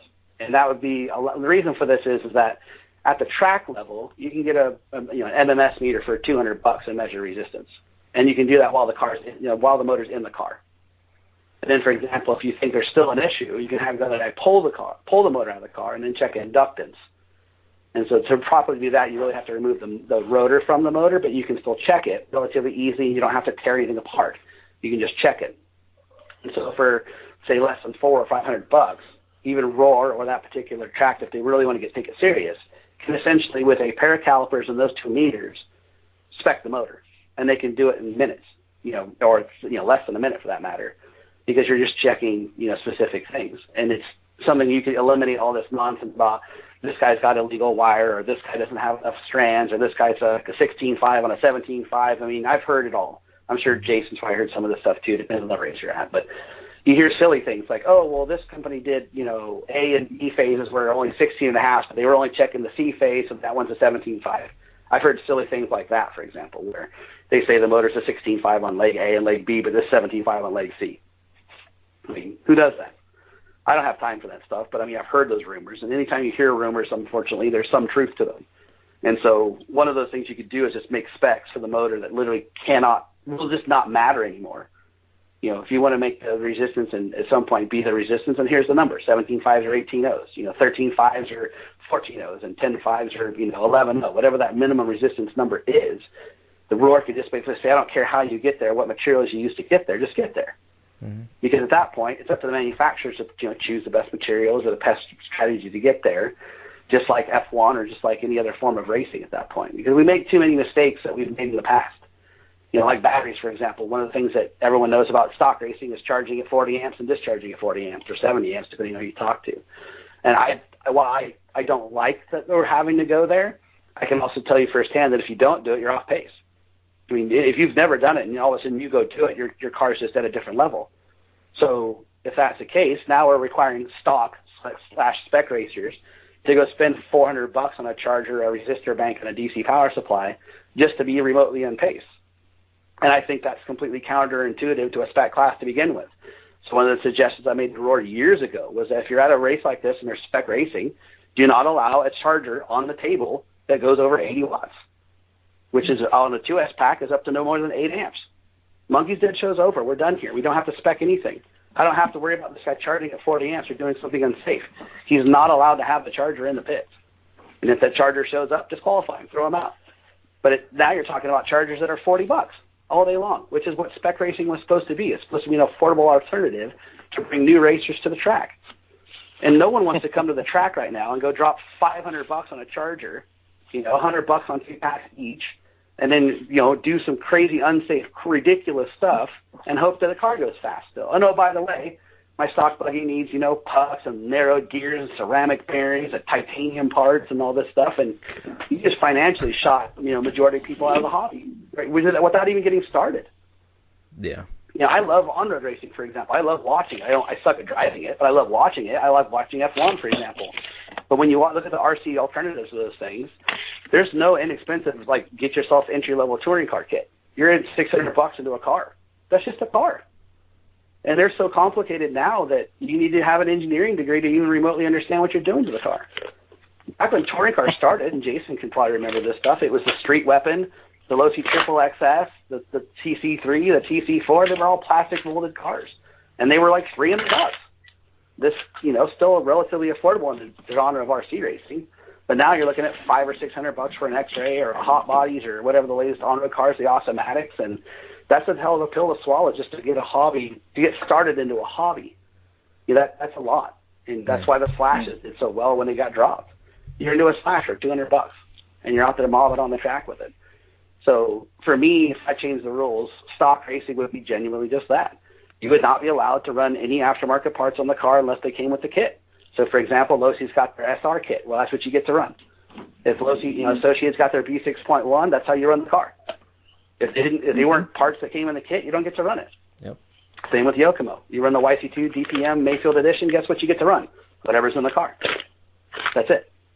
No lightened gears, no ceramic bearings. I mean, you can't control bearings, so let those roll, whatever. But that's what I'm getting at is if you want it to be genuinely stock, race stock. Because now you're basically having an issue where each individual manufacturer, whether it's the car, the tires, the battery companies, all this stuff, they realize that they're going to have to, deal with the leveling playing field. If they genuinely want the sales, they have to have a genuinely better product.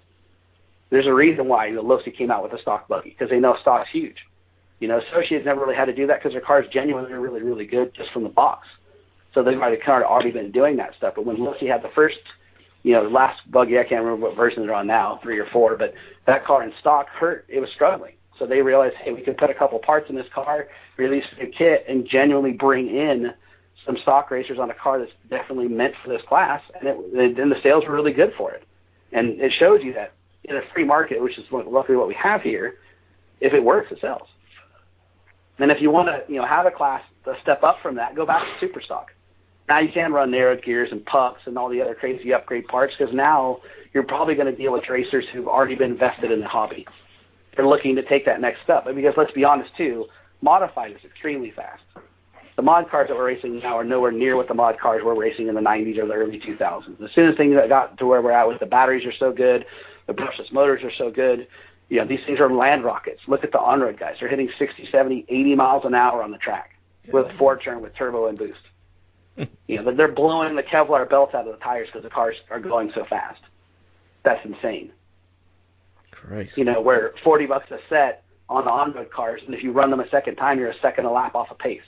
So that's not really, affordable or repeatable for the average Joe racer. So for me, if I was, running the country or running the Roar or whatever you want to call it, I would actually make stock. If it didn't come with the car, you don't get to run the car. You don't get to run the parts. The Roar. The Roar. I think you just touched on James' question, too. He was asking your view on the industry in whole, on the hobby. What's wrong, what's good, what needs to be improved. I think you... Well, I mean, that's one facet of it. I mean, yeah. Obviously, we're on a limited schedule, but there's other things that I find somewhat frustrating, and I'm probably going to get a lot of heat for this, but that's okay. I can deal with it. It's one of those things I think there's too many people that are sponsored. Old school, or old, depending on how you want to cut that sound clip off, and it's one of those things where getting sponsored back in the days was a total different, thing back then. I mean, I remember racing in the early 2000s and doing relatively well and making a couple of Mod A mains and, say, Stadium Truck. And I still had no sponsors, nothing. I think my first genuine sponsor offer was a 50 from Proline from Scott Hughes when I out-qualified him at the Golden State Off-Road Champs. But I had to out-qualify him. So it's like, 80 guys there.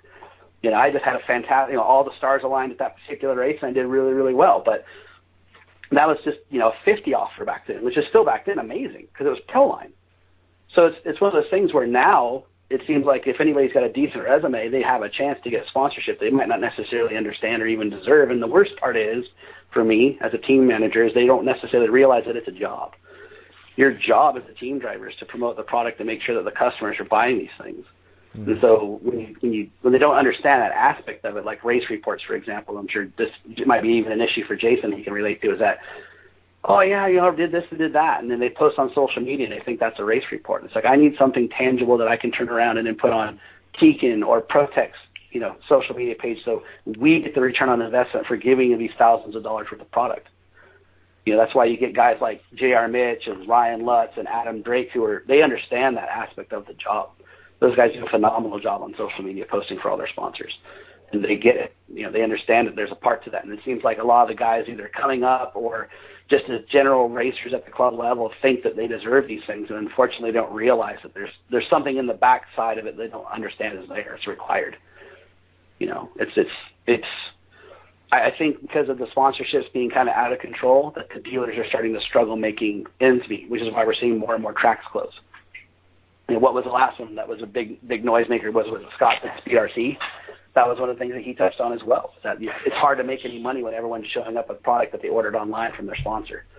The shop needs to make those sales. Tires, bodies, wheels, consumable items, fuel, glow plugs. And if everyone's sponsored by a fuel company or a tire company or a glow plug company or hell, even a car company at that point, there's nothing for them to sell. All they can do is sell race entries, which is then they're forced to make a race entry instead of $15 a class. Now it's $20 or $30 a class. And I've seen tracks do that. And I'm sure Jason has as well. And there's a huge pushback on it. So it's like it takes, I think the overhead on the track when I ran it might have been, say, $5 or $6 grand a month. Track, rent, power, utilities, the whole nine. So let's call it $6 grand. Do the math on the entries really quick. I've got to have 400 entries basically a month just to pay the overhead, let alone pay myself.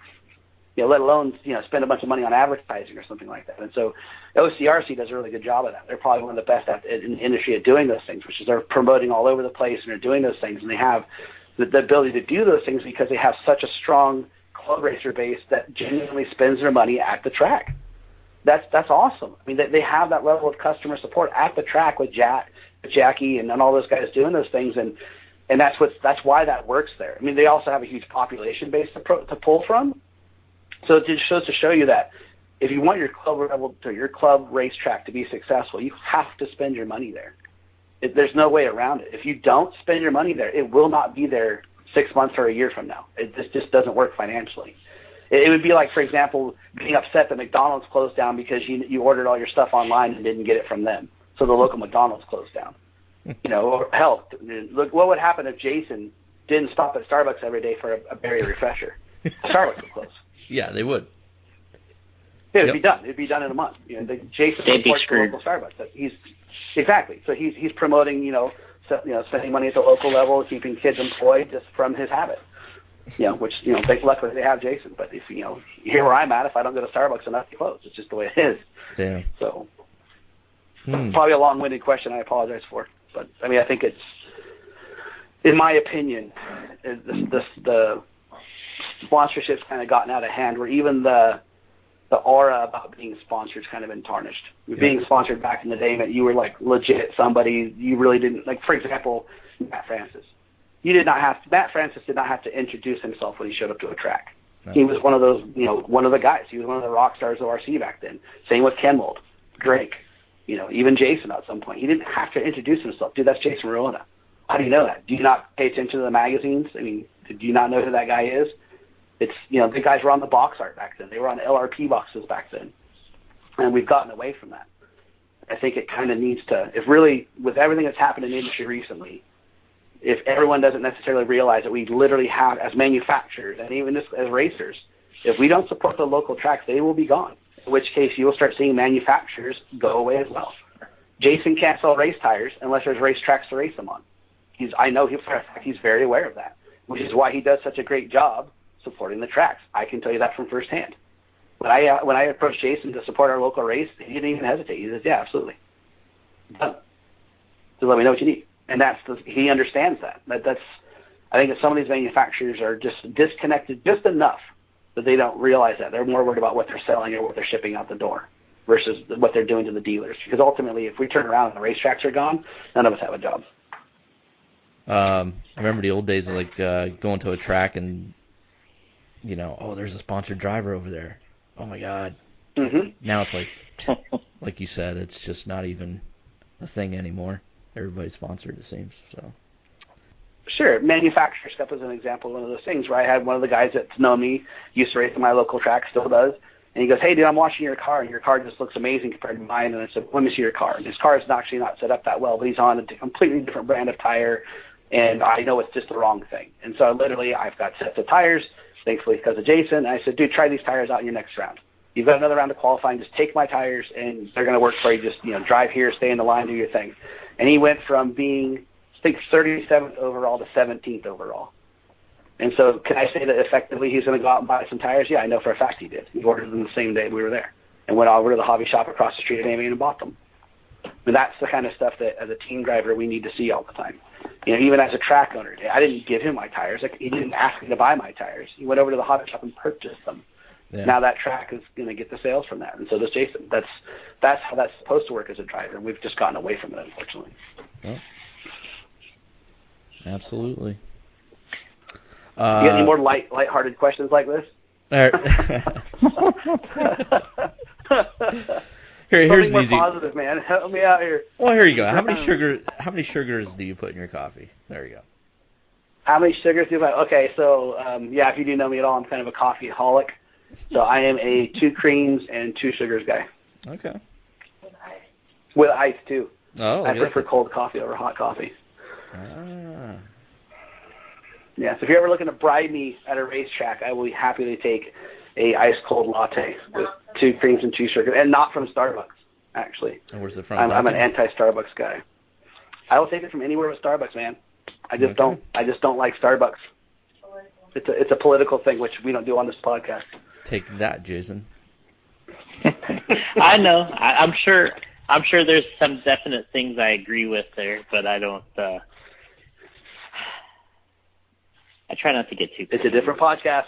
Yeah. It's a different podcast. And I know nothing. Don't do it. I know zero about politics, so we're not going there. No, Jason's a businessman. He knows exactly where I'm coming from. I have no doubt that we probably see eye to eye on quite a few things. We, of course, are both smart enough to just leave it where it sits. Just leave it alone. All right. So. How does Randy Pike go so fast? Tekin. Tekin and J Concept. Tekin and J Concept tires. Yeah, that's done. Next question. It's a great combo. 1/8 scale wings. Not just for looks. Oh, bastards.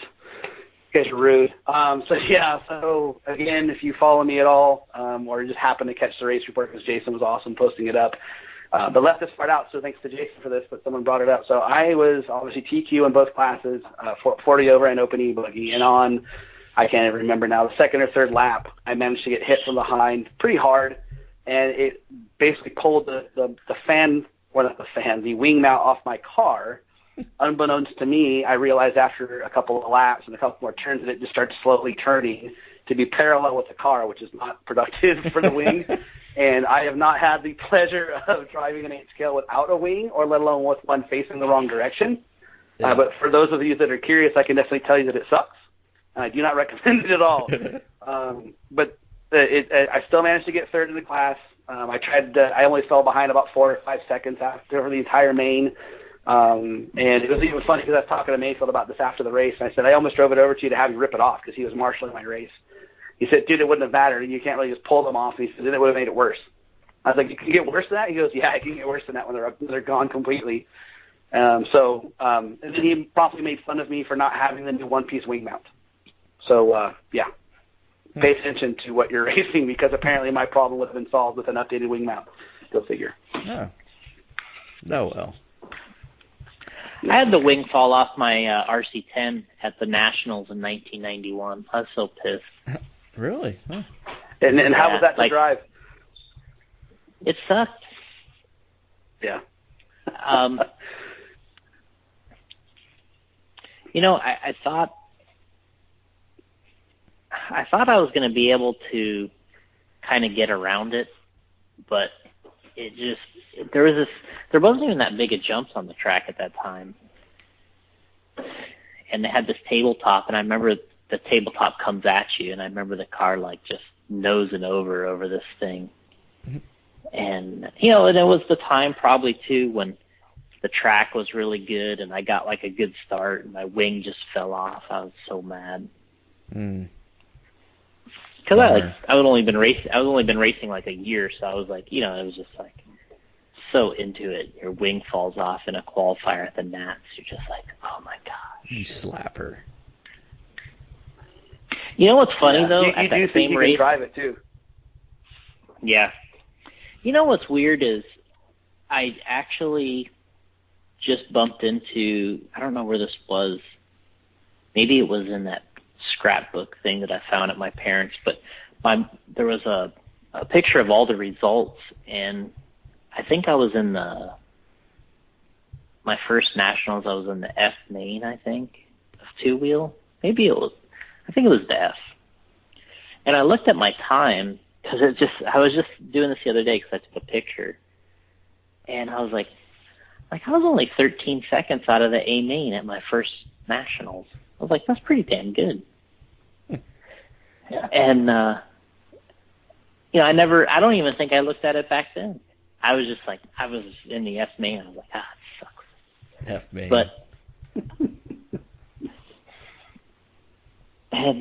yeah, I saw it and I was like, man, who knows what run counted? Maybe the one with my wing fell off. Maybe that was my best run too. Oh, damn. Could have made the A.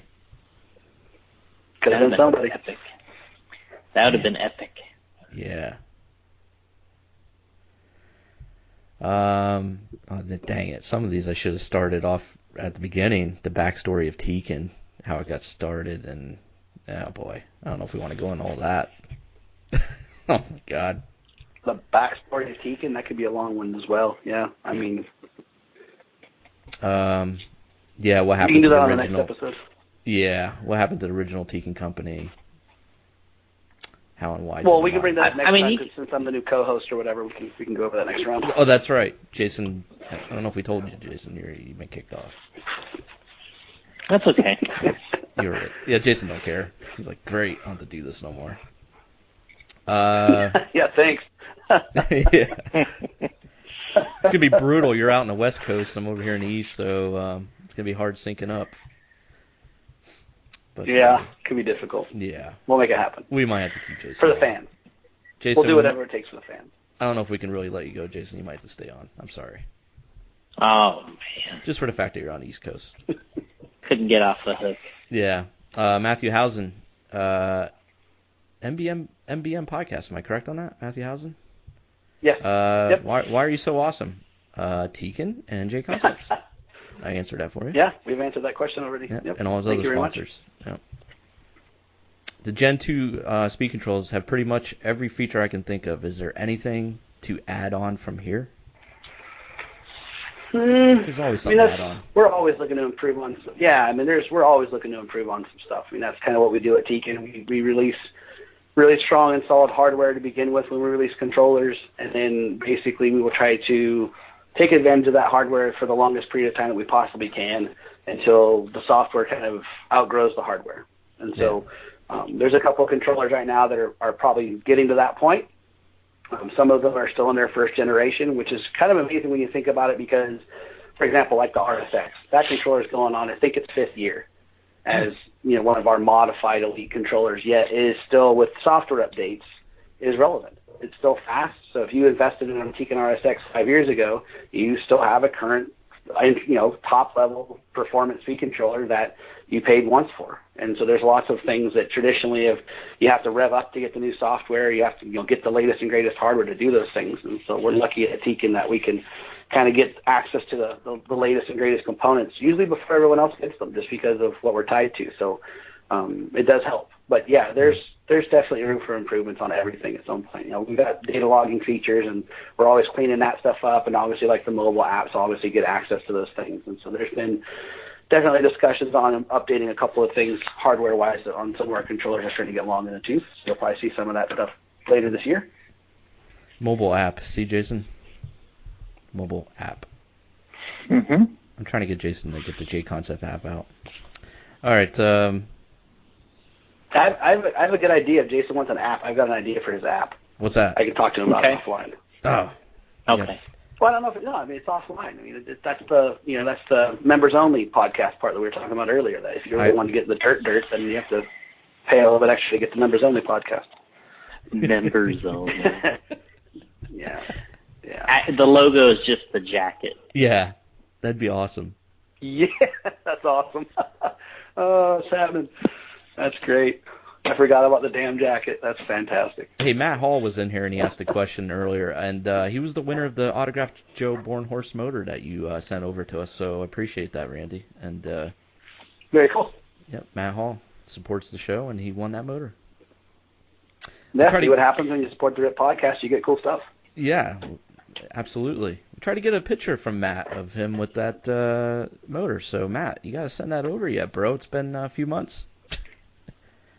It's hard to It get might be the flip phone. It's hard. Yeah, Yeah, it's the flip phone. yeah.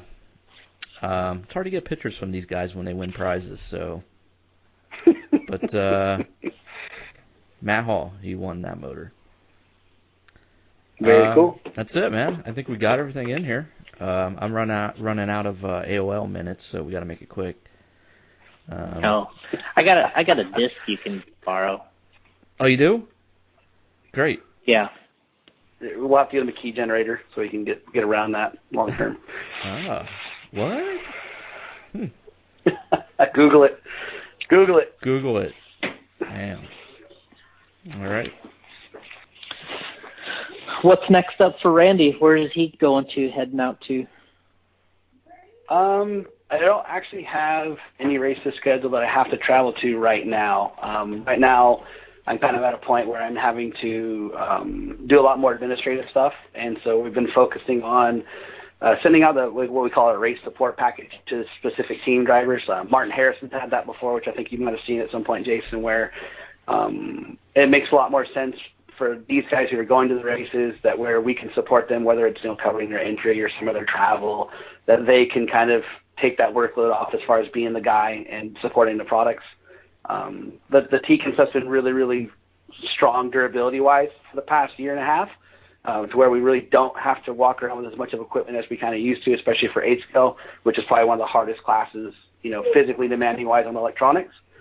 So because our RX Gen 3 has been so strong in that aspect that we've kind of been able to kind of back off of having me to go to every single race. But I think the Alabama shootout might have been one I go to just because I love going to that race.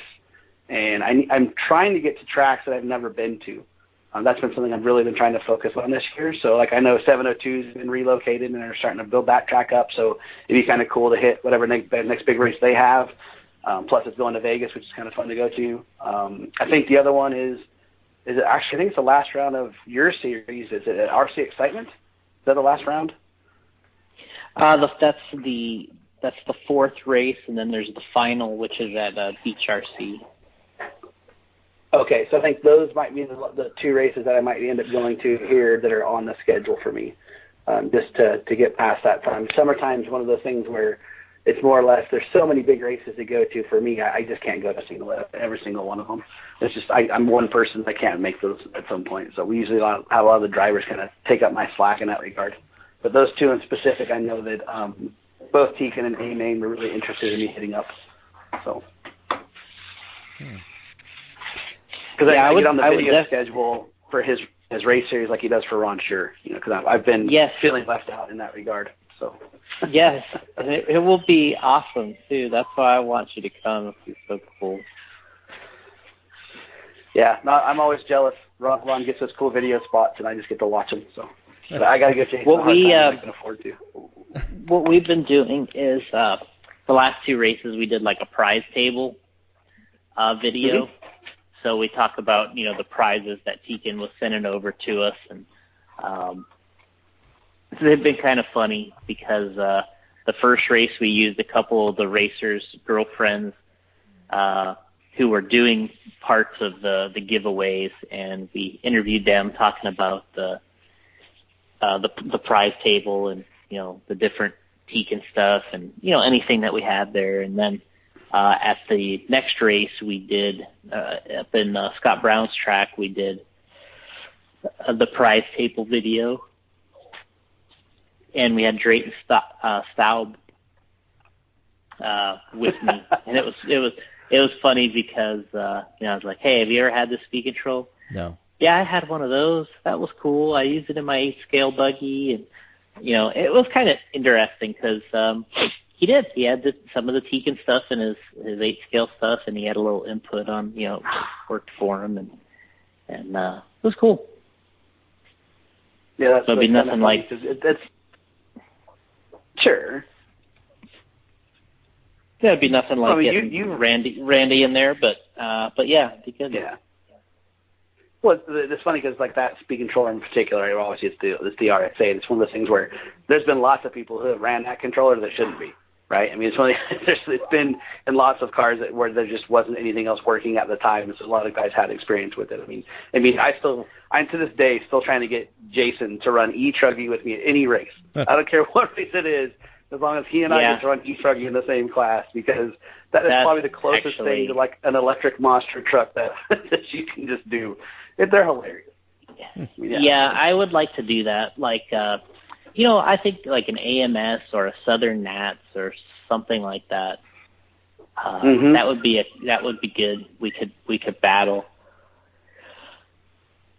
Yeah, I just got to get that on my bucket list. I got to check that box. So I got to race Gotti Jr. and I got to beat him this last weekend. So now to add to my bucket list, I've got to race Ruona and I've got to beat him. Yeah. So whatever that takes. So well, no, you got to watch what you do. He sponsors you, doesn't he?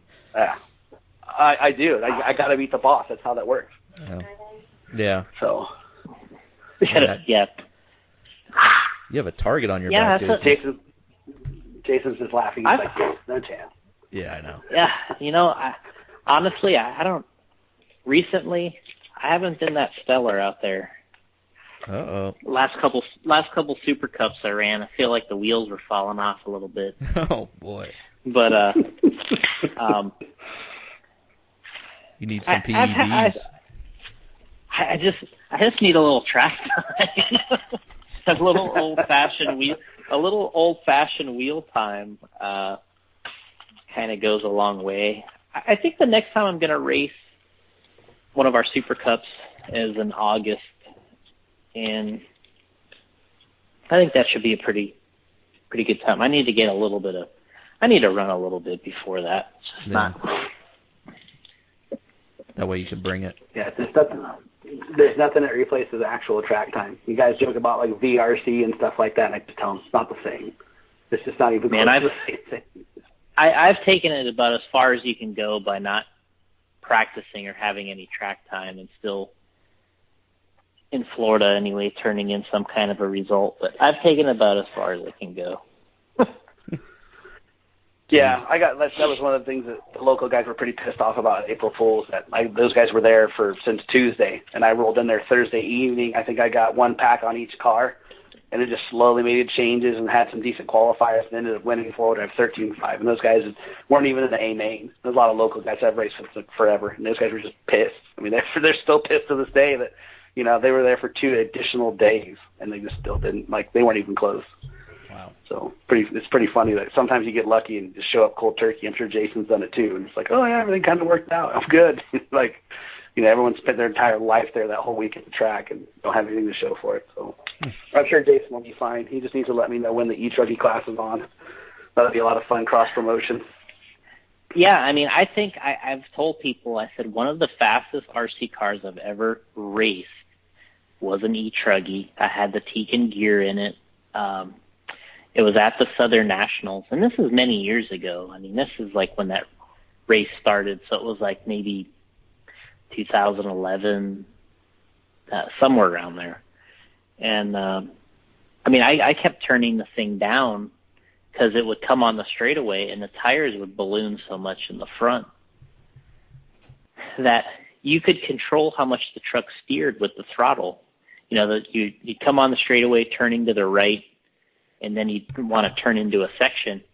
And I got to the point where I could just say, if I wanted the truck to turn more, I just keep pulling the trigger for more throttle, and it just would balloon the tires and walk into the turn. And it was so fast. It was incredible. So fun to drive. And yeah, they're hilarious. And talk about that, the RX-8. I mean, the other day we had one of these trucks sitting at the shop, one of our old something, and I was telling Fred, I was like, yeah, I said maybe we should sell this truck. I don't know that we're using it anymore or something. And it was a couple hours later, I walked by and I'm just like, where's all the electrical in this thing? He's like, oh, I took everything out. He's like, I'm going to put it in something else.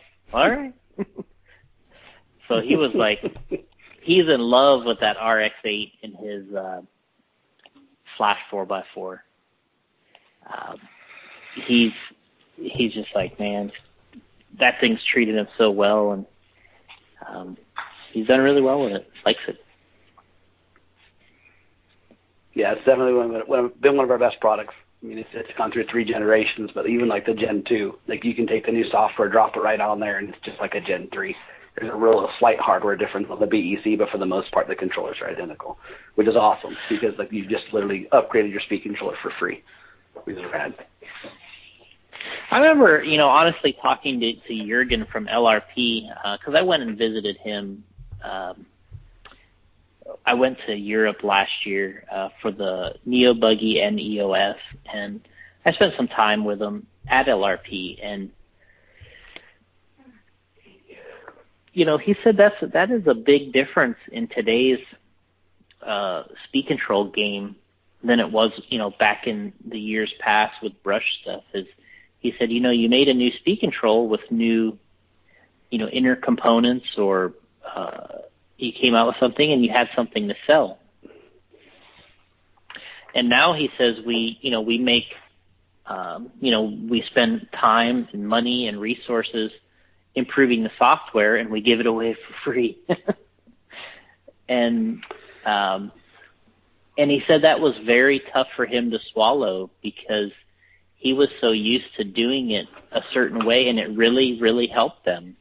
And he said when the market got to the point where they had to essentially give away software updates, he said it was tough to kind of wrap his head around that, because it's basically like you're getting a new speed control, like you just said.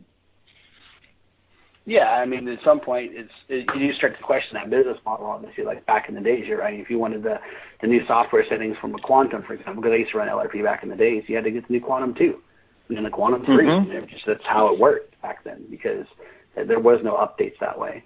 And it just seems like I kind of look at the cell phone market as a comparison. It's like, if you have a new iPhone, it usually lasts for, 1 or 2 OS updates, and after that, the hardware is so antiquated that it can't run the new software. So you're stuck into buying a new phone. And so just because of those analogies and that the way the markets are similar, that it's, you could definitely go back to the old way. I mean, financially speaking, hell, we'd love to. You'd be able to do that and go back, new software is a new controller, new sticker, new part number. You got to buy the new stuff, and I'm just not sure if the market would bear that today. I mean, it'd be a hell of a thing to try, but I don't know. It's hard to say, but obviously that was a big thing in those days. Indeed, it was. So we talked about the races that you had coming up. We had some team driver stuff, and I don't know if Randy wants to give a shout out here to his supporters, sponsors. People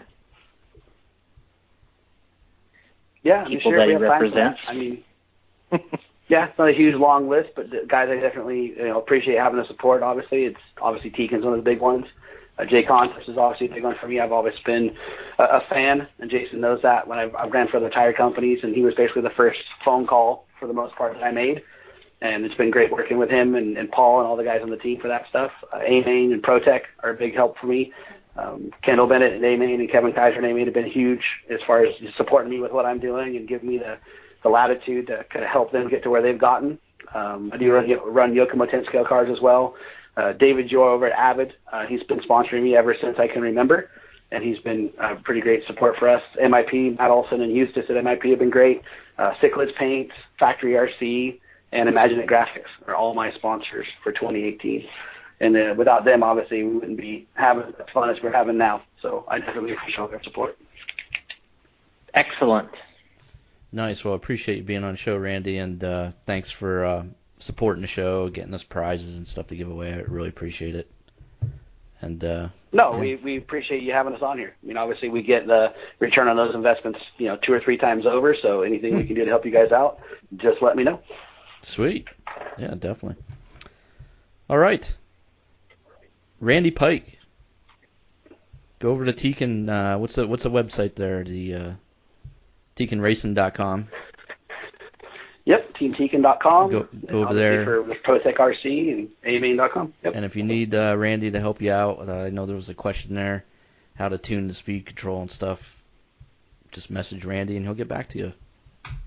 He'll help you out. Yeah, and they can shoot me emails at rpike@teamtekin.com. They can message me obviously on Facebook, and they can also check out my website, which has almost all my current setup sheets. I try to keep it up to date. Race reports and things. You can subscribe to that as well, which is randypikerc.com. Oh, okay. I did not know that. So that's good.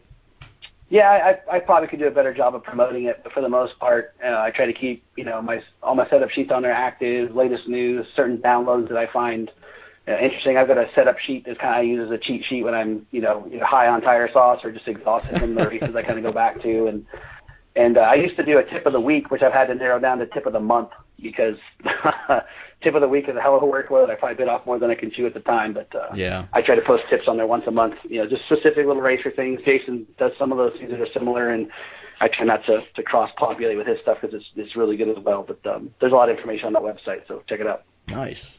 All right, there you go, folks. Head over to Tekin, head over to Randy's site, show him some support, show him some love. Tell him the Ripcast sent you. Maybe he'll give you an autograph photo of himself then. No one's going to want that, man. I don't know. Jason hands them out. I just figured you did, so. I haven't got one of those from Jason. I'll have to look that up. Oh, yeah, he has them. Yep. Must be nice. Yeah. All right, Randy. Appreciate it, bro. All right, man. Appreciate having me on. Yep. Thank you, Randy. Yep. Look forward to having you on again, I'll man. catch you guys later. All right, buddy. Yeah, anytime. Yep. Randy Pike. Awesome interview. A lot of good stuff in there. Lots of good stuff. Yeah. Got a lot of all the Tekin stuff, all the info on Tekin, and then we got some fabric softener talk. It's all good stuff. That was my favorite. All right, Jason, what do you got going on this weekend? Where are you headed? Just hanging out? Not going anywhere this weekend. Just trying to kind of, I don't know what the right word is. Get ready for the Nats. That's right. It's next weekend, right? So you got that coming up. Yeah. You're leaving. It's in your turf. So when you guys leave for that? Tuesday, Wednesday? I think we're gonna go up Tuesday. All right. And we're gonna try to squeeze a show in on Monday, right? Yeah. Okay. Do you have any special guests coming on? Yes, Chad Brockman from Moore RC Raceway. All right. I think one thing that we are going to do that I kind of dawned upon me at one of our last races was I was like, we need to get more of these track owners and representatives on the show, because especially the ones that have been in the business a long time. Yeah. And I was sitting there at Tacoma RC, and I was just like, why haven't we had Scott Brown on yet? That would be perfect. And then I was thinking, and then I started. I was like, well, I think Chad Brockman from Colorado, I think he's had a track with his dad longer than just about anybody. I want to say they're going on like 30 years or something. Wow. I don't know. It's incredible. Mm-hmm. The number is incredible. And that'd be great. That'll be good to have him on, and he can give us the actual time. But it is amazing. But yeah, I think it's helpful because it gives us, these guys can give a tidbit of info on what's kept them in it so long, and and Chad is not afraid of speaking his mind either. He'll let you know exactly the positives and the negatives, right away, and what could be different and better, and he'll definitely give some good info. Yeah, that's gonna be awesome then. Cool. Yeah, I think we'll continue. We'll do some more of that. I think it'll be good. All right, we gave away the 2 Ryan Mayfield plaques earlier today. The video is up on our Facebook page. And we had people like the post, and I took all the likes from that post and put them into I put them into the, what do you call that thing? Picks your name out. So we had Stephen Lohr, he won the TQ plaque, and Dennis Zellers won Mayfield's second place plaque from Psycho Nitro Class. So, and what we're going to do on Monday is we're going to give away the Ryan Mayfield 8-scale body that he used at Psycho Nitro Blast. We're going to give that away to the patrons of the show. That's on patreon.com/radioimpound. So you got some time to sign up for that. And we'll give that away on Monday. So thank you very much, Mayfield and Jason, for those prizes. And what do we got tonight? Cavs and we got the Cavs coming on tonight. Cavs and Golden State. Yes. Cavaliers got to do a 4-game win streak here. Oh man, there's no way. They may get one tonight. That's it. Yeah. The thing that I think one of the issues of any type of thing is looking at the daunting task ahead of you. Yeah. To complete something. Mm-hmm. Because my first thought is always something like that. Oh, you got to win 4 games in a row. But then I think, all right, well, say you win tonight. Then, all right, you got yourself a win. You go to Golden State. You just let it all hang out because there's really nothing to lose, right? It's kind of the pressure's on them to close it out. Mm-hmm. Say you end up magically getting a win. Now things are much more interesting. Yeah. So the way I look at it is you're really talking about 2 wins, not 4 wins, because I think you can definitely make things interesting by getting 2 wins. Yeah, because Game 6 is in Cleveland. And correct. I don't think you lose that game. I don't think you lose Game 6 then in Cleveland. Yeah, you won't. So you force a Game 7. So now you're in 7, and then you don't want to be happy about losing, but you push somebody to the limit. I think that's really what it's all about. Yep. So, I hope that's what happens. I don't think Cleveland's definitely the better team, but I think that it would be interesting to push these guys to the limit. It's just been too easy. Nobody's been able to match up with their depth, their talent, and now they're getting experienced. They're getting so experienced that it's hard to beat them on that now too. Well, I want to go watch that, so we're gonna head on out. Check out jconcepts.net. Show Jason love, right? Show you some love. Tell your hobby shop to order J Concept stuff. Yeah, I mean we're out working hard. We're we got a lot of new products, yep. And maybe we'll throw a couple little teasers out there for when you post the show. I'll send you some photos to put. But yeah, we got some cool things going, and we just have some great events coming up with the Roar Nationals swinging around here, which is always some of the better, highly contested events. We got we have our race at Hobby Action. I think Randy brought up a couple events, we were talking about. And so, we're out there. We're trying to support the different race events, different tracks, and make the product better. Oh, Jason's got the snacks out. Food. I thought you were breaking out the snacks for the game. Not yet. Allison said she's going to bring some dinner back. I'm excited about that. Yeah, but it's probably going to be real healthy. I don't know. I don't know what she's feeling. She'll come back with some seaweed and some couple seaweed. Sticks. Yeah, a couple sticks or something. And you'll be like, what the heck? All right, guys. We will catch you Monday. No weeks off. We're doing it so far.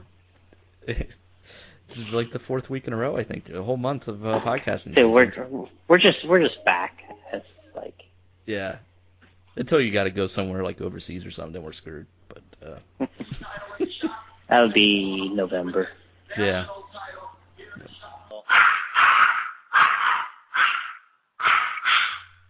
All right, on that note, we are out of here. See you Monday, guys. Thanks for joining us. Episode 175 with Randy Pike was a good one.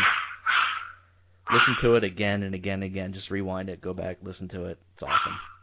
And big thanks to Randy and Tekin. Yeah. Big thanks to Randy and Tekin. So he supports the show since the start, so appreciate it. All right, guys. We will see you next week. Later on.